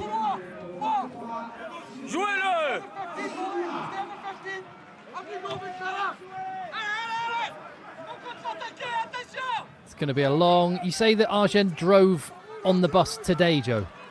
Oh, no, not today. No. They came, Oh, they but would've come yesterday. Yeah, they came down yesterday. It's just 6.5 hours back. Shoot! Viens Dylan! Sors de là Dylan! Vive! Viens! Parfait Laurent! Vive! Jeu, ballon. Decent phases now from Agen. Annonce le baron, Mathieu! Annonce le baron! Ils ont personne! Pride is all they've got on the line right now, and to try and generate a little bit of momentum. Maybe compete for a shirt, because there might be a few players that Reggiardo doesn't call on for a little while after tonight. Baron encore! Ooh. This is game management time. They need to think about what they're doing next. Ollie Cummins, a bit of cramp on the left-hand touchline. And they're continuing to go through the phases. They've called their tunnel. What's their chase line looking like, guys? Is it narrow? If this kick's not right and the opposition win it, will there be acres of space out wide? 18, vous avez percuté le rose. 18, vous vous occupez So jamais he's du ballon. penalised number 18 for smashing the 18 blanc. Valence player who was trying to come to catch the ball. Before he was able to challenge for it, he'd already been whacked. Yeah, but you saw there that chase line, Agen's fundamentals aren't in place. The chase line wasn't good. Sometimes you win the ball back like they did there. Sometimes there's a penalty, but often were the opposition to win that ball, after that there'll be a massive opportunity to attack if the ball was fast enough for the Valence team. So a fundamental that Agen are getting wrong.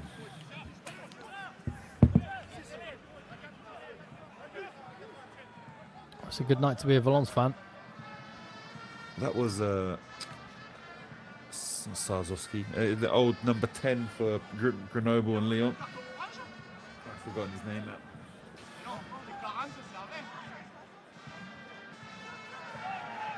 Another maul. Not a drive this time. Bowley breaks off the back. Round the corner. Lâchez!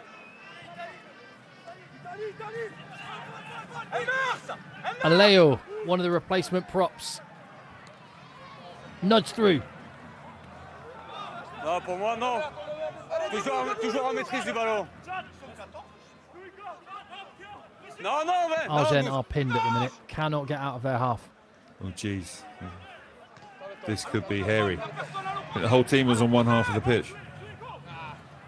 Poor pass. Mire spots that, but doesn't manage to pass it in front of Guillemot.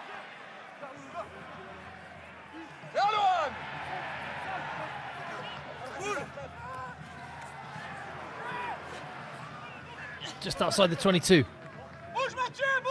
Mire is pulling strings. Out the back he goes. Another nudge through. Quite happy just to keep Agen trapped. Exactly. It's nice to see they're playing the photo in front of them. Whereas last year, maybe they were just carried on going phase after phase. There, the space was in the backfield, and he put the kick in. He could have taken some pace off that, rolled it up into the 5 metre zone, and then forced them into touch. But hey, it won't be, they'll have another counter-attack opportunity or a good launch play position from a line-out coming soon. De Giovanni looks like he's done something. It might be a rotator cuff or something, but it was in that breakdown. Yeah, giant stick men shouldn't be contesting like that. Y, Sacha! Y, Sacha! Vas-y, Adrien! Non, j'ai pas repris. En place. Blanc, en place. Relayeur à 2 mètres. Attention! Reprise du jeu. Attention devant! Dylan! Devant, attention! Straight up, William Demott. He's a straight up guy. He wouldn't be doing anything else at that size.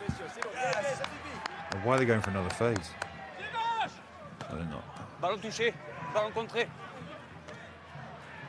Kept in field again. Rosier counters.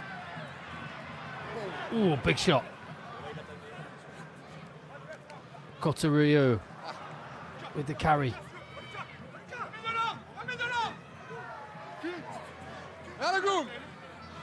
Agen still putting shots in. Yeah, that one looked a bit higher. did. The player was bent down, but it was a bit high.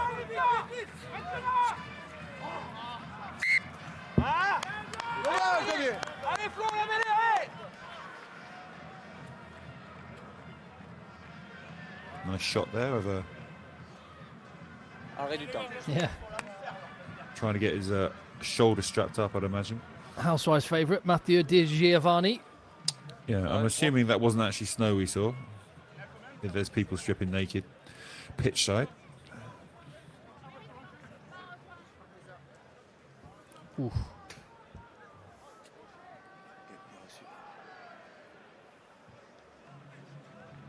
Allez, avec celui, grosse mêlée. Avec celui, grosse mêlée.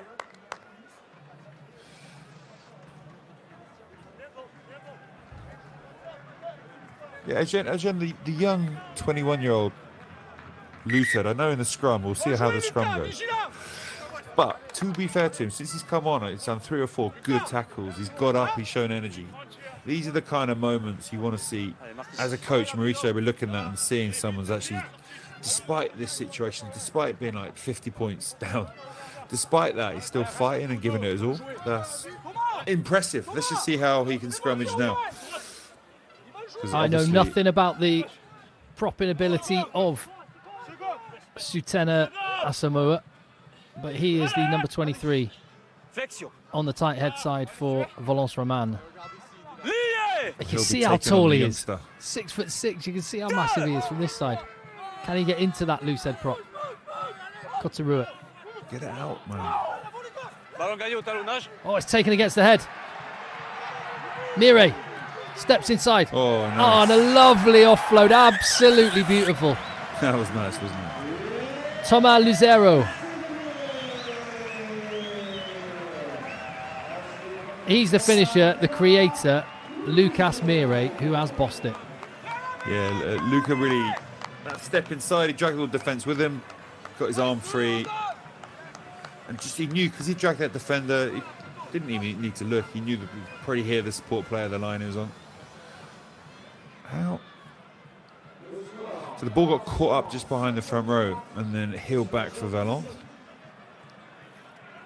Beautiful play. 3 defenders taken out in one step.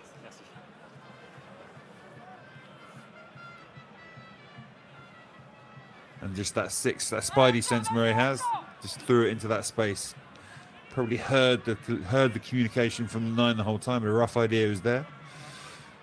And just lobbed it into the space. Beautiful. Valence are going to be full of confidence going into a game away at Vannes next week. That'll be an epic match, that one. It's going to be 3rd v 2nd, or maybe 3rd v 1st, or 2nd v 1st next week. It's going to be a top of the table clash, whatever that happens. I think they'll rotate their team a bit, give some other guys opportunities, but they've been doing that all year. They've done it all year. They've won away from home. They won at Béziers. They won at Provence. They've had some amazing wins with a team that they've rotated around and moved half the team out and brought another half in. Man, they're doing well. We can see why tonight. He's a big old unit. That's Alafinetti, 20-year-old, that guy. Big boy for 20 on debut.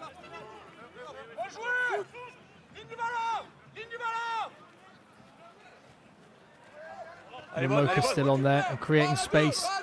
Kazamaju with an offload. Serious Soul caught. They have a penalty advantage. Valence just stacked up in defence, maybe leaving the backfield open. Agen aren't taking it. They've got the penalty advantage still. How many more phases going backwards? Is the ref going to give it before he calls it? Out to this touchline again.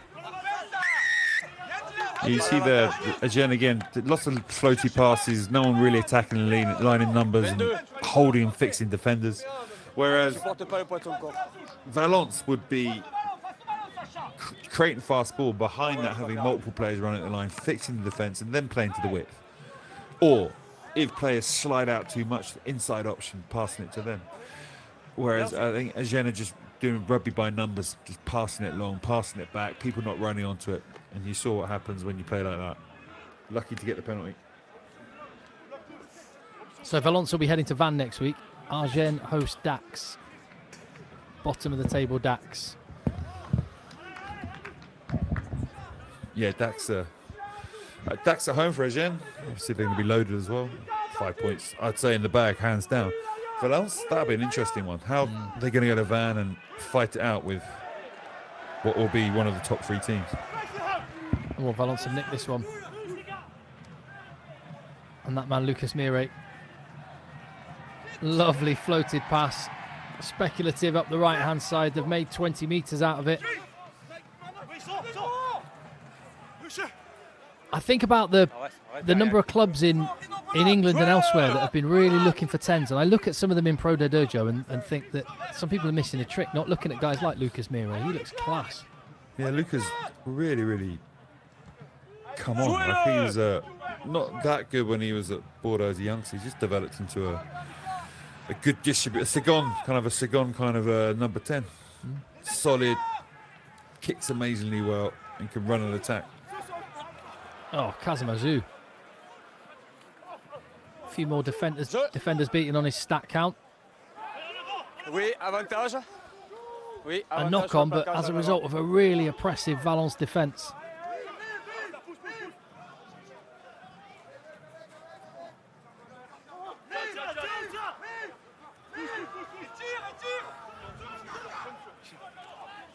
Okay, avantage. Hors-jeu 19 Agen are typically running one man out, not doing that, which is kicking into where the space is. 19 hors-jeu. Yeah, I mean, they tried a few offloads there, but behind that, they couldn't speed up the ball. And then going again to their shape, guy getting absolutely waterboarded and cut in half, and then just no fast ball, having to kick it away. But again, they won a penalty. Player was offside. This gets them down into the 22. Just to remind you of all the cool stuff that's on the channel already. Mentioned Johnny May in the chat. I do like the chair Johnny May sat in his house that he did the interview from. Oh, wow, what a kick. What a boot on. Yeah, it's called the man spread chair. It's a new line from Argos. Johnny May man spreading all over FR UK and telling you all about his about life in France. Really honest as well. So I would recommend that one. Courtney Laws, when we first launched the channel. Manu Tuolangi from his back garden in Bayonne. That's a great interview, wasn't it, with Manu? That was great. He was bubbling. Some great comments from him. Jack Willis as well, of course. The best player in France. Official. Except for Jerome Bosfiel, obviously.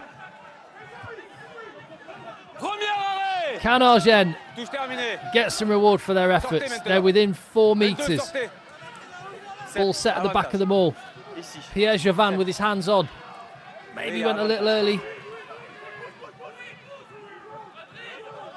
They've got it back. Il y a avantage, messieurs.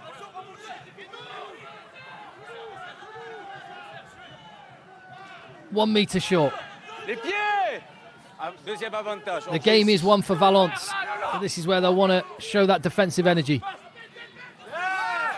Looks like the young man's been held up there, Alifinetti. They'll get another shot though. There's a penalty. Je reviens là, 7 en travers et dans la même position, hors-jeu au ras. So the ref talking about 7 coming in from the side and then another player being offside, giving them a shot. So let's see if they can get this maul over the line. They're the 6 using a technique near the line that you can use now, where you kind of absorb the man running into you, get your body between under the ball, and just flop back over the line. Some teams try and practice that, but it's quite hard to judge when you got to use it, that technique. Thank you, Panther, in the chat, saying that Alafinetti's younger brother Lenny is in the Bordeaux Academy and even bigger than Mattis. So again, Agen, you notice they went forward really quickly there. They created that screen, that American football screen, so the Valence players couldn't attack the jumper as he hit the ground because the player was already blocking, one of the lifters was already blocking and preventing them from doing so. Well, I hold the phone, maybe it was actually just not straight. They didn't get to that stage. A bad angle on that one. He might be accidental offside. It came down and then he ran into his own man. Yeah, I think you're right.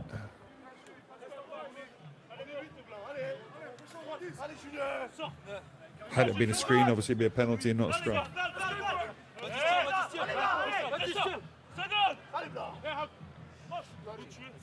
The Valence players watching on, they'll be pretty happy. They're going to end tonight with 6 wins in Pro de Deux out of 8 games so far. And a handsome one in the case of this game. That said, we've still got 13 and a bit minutes left. What's the final score going to be, Tim? I'm going to go for 56-22. I reckon Agen are going to rally. Yeah, I'm saying 68. 68-24. What we playing? Should we put something on it? Cinnamon roll. Yeah. Cinnamon roll and a coffee.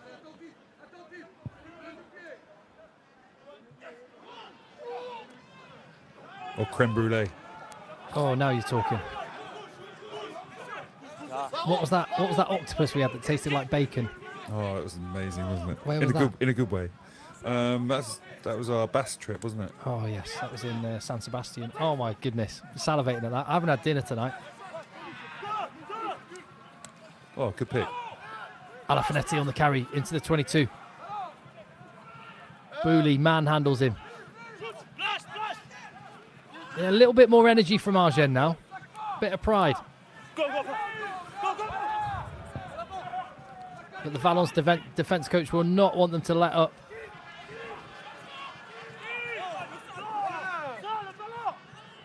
He's off his feet. Yeah, the jackler. Monde goes. Got on the ball. But, oh, sorry. Yeah. Shows. That's all right. Let's see if Agen get a good shot on defence.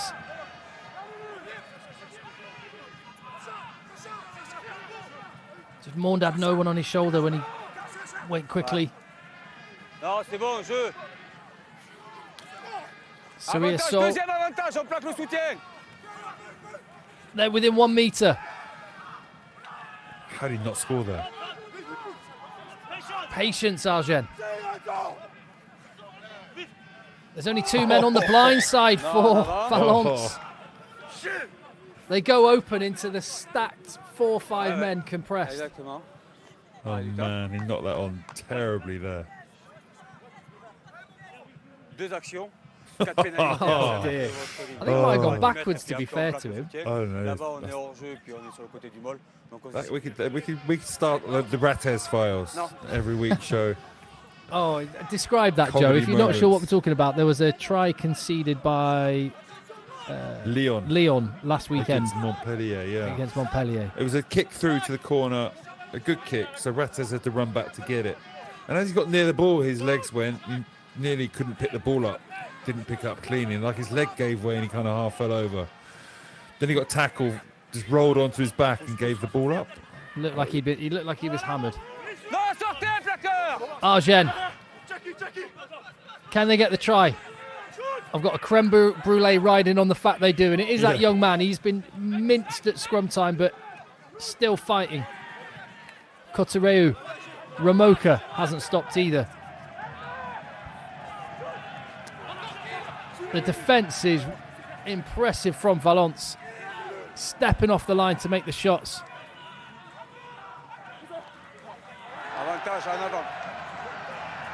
Can they break? Knock on both ways. You'd be pretty happy with this, Joe, if you were the Valence defence coach. Yeah, for sure. This is good, them showing their pride. They've already won the game, it's in the bag, but they're still just getting off the line, double hitting, smashing people. The Iceman's back. The Iceman is back on the pitch, but he really dropped the ball there. Yeah, you'd be really pleased as a coach, these kind of moments where there's no need to put the effort in to get off the floor to get back in the line, but people do. There's no need to throw yourself in and smash somebody, but everyone does it. It's a good sign. It's a good sign your team's confident, on form, and very, very motivated. Another 5 metre scrum. I'm loving how many 5 metre scrums we've had tonight. So this is the The 6'6" tight head up against the youngster. Yeah. Two debutants opposite each other. Loose head for Agen, tight head for Valence. There they are. Flexion. Lié. Deux. Ouais. Okay. One thing I didn't ask Johnny May was about at that time he scrummaged for England, and You could have compared notes, as you're both technically international flankers. yeah, he could have. It's just incredible. I'm sure everyone knows what he did, but no, I thought he'd been asked so many times. He probably didn't want to talk about that again. I thought you should have asked him about that. What was the whole Kim Jong-un, Johnny May stuff? Didn't he get invited to North Korea? Are you serious? I'm pretty sure there's something in that. He got invited in the chat. I haven't. That's not just a fever dream, is it? Johnny May did get invited to North Korea. He got invited to North Korea. Like him and what's his face to play for Chicago Bulls. Oh, Rodman. Yeah, Dennis Rodman and Johnny May. Dennis Rodman and Johnny May. Awesome. That's a sitcom waiting to happen. I'd watch. Damn right, I'd watch that as well. No one has yet confirmed or denied the Johnny May North Korea thing. I may have dreamt it. I don't think I did.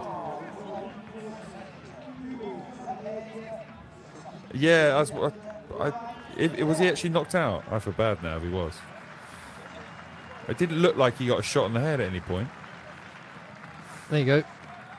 Johnny, article here. Johnny May explains why he was given a shock invite to North Korea. It happened.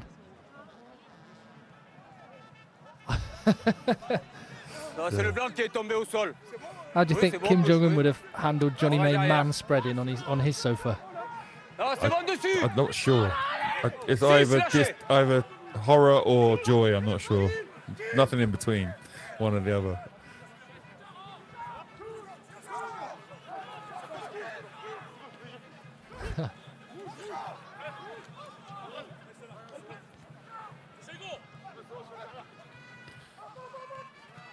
Oh, maybe a half break. But actually, to be fair, maybe the furniture at his house, like North Korean's finest low-level sofas. That's why he was so close to the floor. Hence, he had to spread his legs, his long legs, so wide.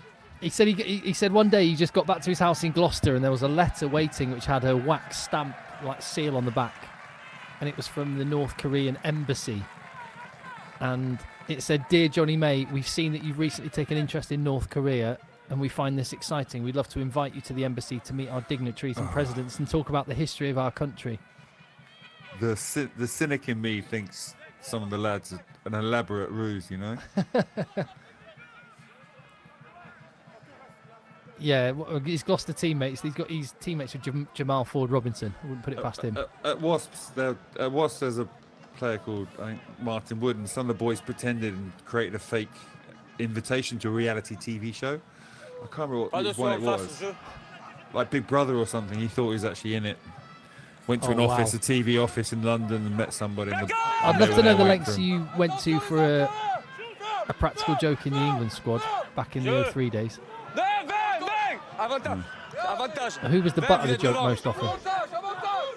I don't think there were that many big practical jokers. I remember who was used to cling film people's toilets, the old classic. There was someone who did that. Johnny Wilkinson all day, innit? That's got Johnny Wilkinson written all over it. Oh yeah, for sure. Ici 20, hors-jeu sur le jeu au pied. Well, with nearly 5 minutes to go, I think currently I'm winning the bet, Joe. Yeah, you were 56-22, weren't you? Yeah. Creme brulee. Yeah, nice. Creme brulees are on Joe Worsley. Just picture it now, your spoon cracking through the crust, the sugary crust at the top, through to the beautiful mousse underneath. And the way they're enjoying their rugby here, maybe I'll have to go to Valence to do that. Yeah, because if it's anything like Lyon and that whole valley, food is a religion now. So I'm hoping with our first visit that we will go to a good restaurant. There's so many places. So many places we're going to go, Joe. Yeah, Van's top of that list. Ils vont dire. Le nombre. Right near the very top. Which is, as we say, where Valence go next week. But for now, they've got a chance to finish strongly. Deep in the 22. Line out, not to plan. The 0, the replacement, spins, sets it in motion again. And he's there to feed. The big man, Asamoah. C'est bon jeu. C'est un poussant sur l'adversaire, joue pas sur vous.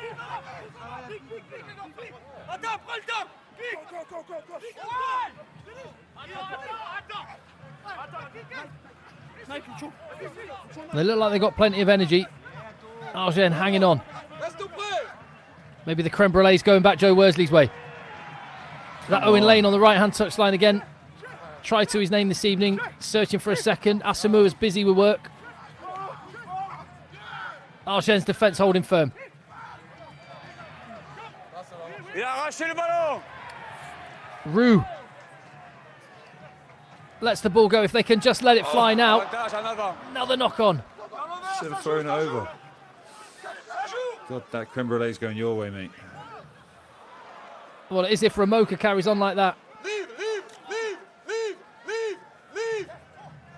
What's that shout? Leave, find the line, get a line, basically. That's the defence coach for Valence. They have conceded 40 metres. Agen actually flooding through when they made a line break. They have not done enough of that in this game. C'est votre joueur qui est pas. Oui, je sais, mais c'est vos joueurs, c'est pas le. Il n'y a que des blancs au sol.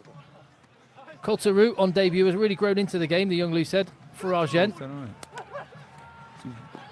Willis added something to the attack a little bit there as well. There is a little spark from Agen. They're back on defence. Nudge over the top. Straight to Ramoka. Brushes off one tackle. Takes 2 more men to put him down.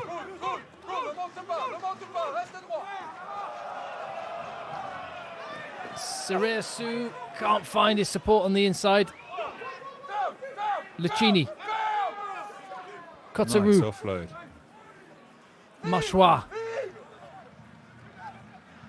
Where was this energy earlier in the game? The speed of the ball, it's on a plate. Ouais, c'est bon. Non, 22. Avantage. They've got a free ball as well. Siriasu on the edge once more.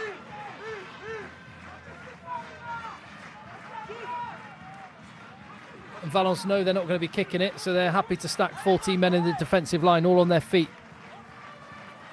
Even the man in the backfield stepping up now. Penalty advantage.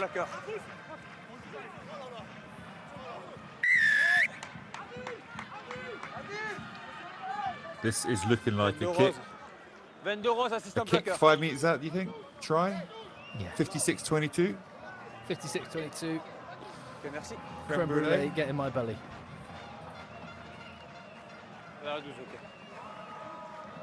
Merci. I feel bad about Rattez now. Non, parce qu'il a l'opportunité de récupérer le ballon, il a la main ouverte et vers le haut. It didn't look like it got hit on the head at all. I hope it wasn't that. Oui, c'est pareil.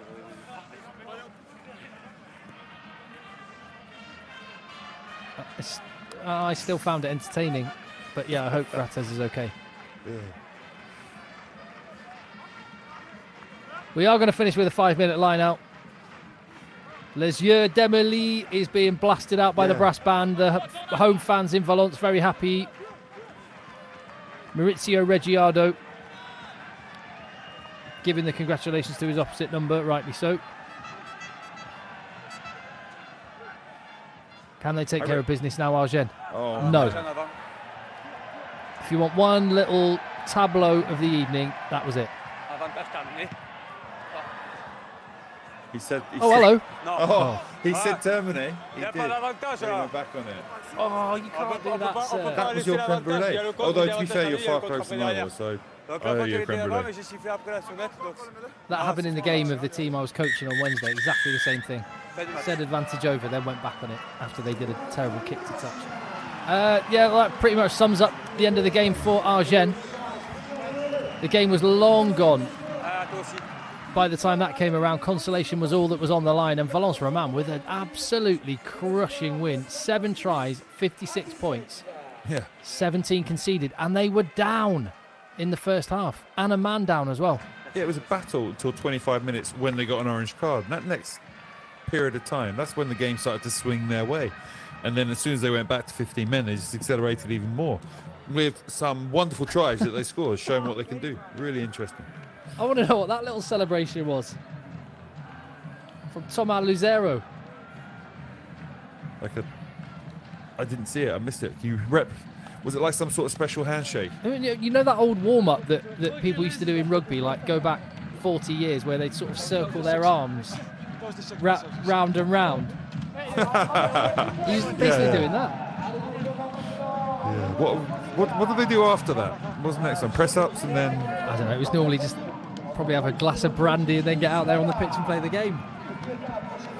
Circling their arms is a classic. Yeah, that was a classic. Oh, star jumps would have been after that. Chuck a few star jumps in, good to go. Yeah, knees up to your hands. What about punch in the air, like with open hands, like pushing your hands in the air? You can tell from this chat that the game was done 50 minutes in. Thank you for watching. We'll hear the post-match thoughts in a minute. But a reminder of all the cool stuff that's on the channel, and if you haven't already, do hit subscribe so you don't miss any of it, and especially the live rugby, which is here every single game week. And looking forward to going to Johnny May's Soyo Angoulême next week, and hopefully he'll be playing. Lane's looking over the moon. Oui, avec Loris Tolo. Loris, la défaite est lourde. Au final, ça s'est joué fin de première période, début de seconde. Valence a accéléré. Vous n'avez pas Difficult end of the first half, start the second. Ouais, on est trop indisciplinés, notamment Very indisciplined. la première mi-temps où on est quand même dans le match. On encaisse We're in that first half, we're in the game. On repart sur de mauvaises bases aussi, avec une indiscipline qui nous coûte cher. Et après, Yeah, so we restarted that second half with really poor discipline. Ça, c'est regrettable. Le score est lourd. Je pense que les 40 et 45 premières minutes, il y avait du contenu intéressant, mais He said for the first 45 minutes we were doing some right stuff, but for the rest not il y a so quand même good. de l'expérience à prendre, des enseignements à tirer quand même de ce match-là. Oui, bien sûr, c'est toujours bien de voir des jeunes du club qui évoluent en équipe première. Il y a des apprentissages qui sont plus faciles que d'autres. Yeah, he said yes, it's good to see some of the youngsters playing for the team today. Mais voilà, ils n'ont pas démérité. Learning's quite hard at times. Merci Loris. It's good to see them on the pitch. On va enchaîner, messieurs, avec le capitaine de cette équipe de Valence Romans, Louis Marot. Bonsoir Louis, félicitations pour la victoire. Avec le bonus, la soirée est parfaite en résumé. Ouais, c'est clair. On aurait signé tout de suite ce soir. Voilà, une victoire avec le bonus, ça nous fait vraiment du bien. Voilà, c'est vrai que So on win a with dit the qu'on bonus voulait really faire petit ce feels soir good. devant notre public, devant nos supporters. In front of our supporters and on est fans. très contents ce soir. So really happy C'est marquant tonight. l'extérieur à Provence Rugby, à Béziers ce soir. Est-ce que c'est une performance référence cette saison à domicile? Ouais, je pense que Is là on that a fait your vraiment best un match performance at home this bien year? sur demi-temps. Même si d'entrée on prend un essai, on a. He said on a su even at vite the start we réagir. took a try, Et yes, après, en especially at the seconde second half mi-temps, was on a su really good. marquer d'entrée, Really good être performance. proactif et voilà, ce soir on est vraiment très heureux et on va savourer ça avec notre public, avec Yeah, notre tonight famille, we're donc just c'est really happy super. and we'll De quoi commencer à savor regarder un that peu with our plus haut? public. Comment? De quoi commencer à regarder un peu plus haut? Ouais, bah, comme j'ai dit, on prend les matchs les uns après les autres. Are you La looking any Première, higher c'est now? un And he's championnat qui est- no qui match est by très match. long, We're not donc, looking beyond the next donc voilà, match. le chemin est Classic encore long, mais voilà, c'est dans un reply. One game at a time. Classic global reply.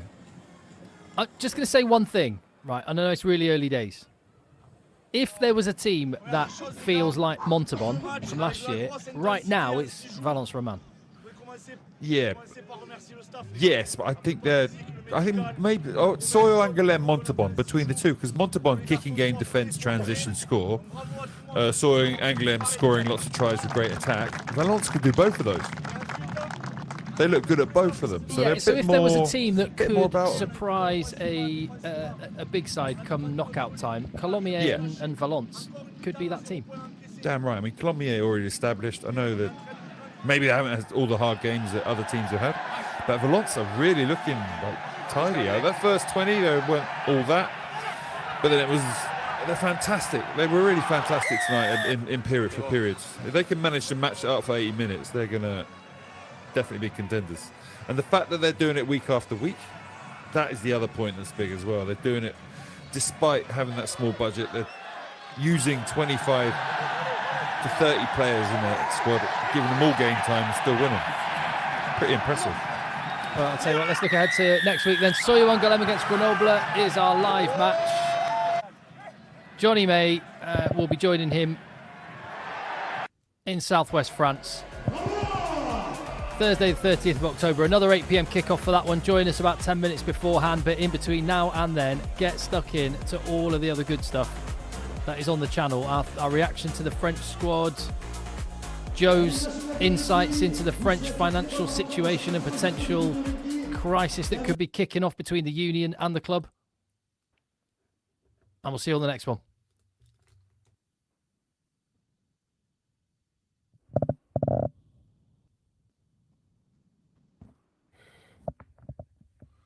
Owen Lane.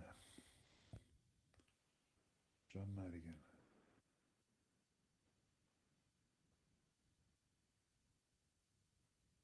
Bum, bum, bum.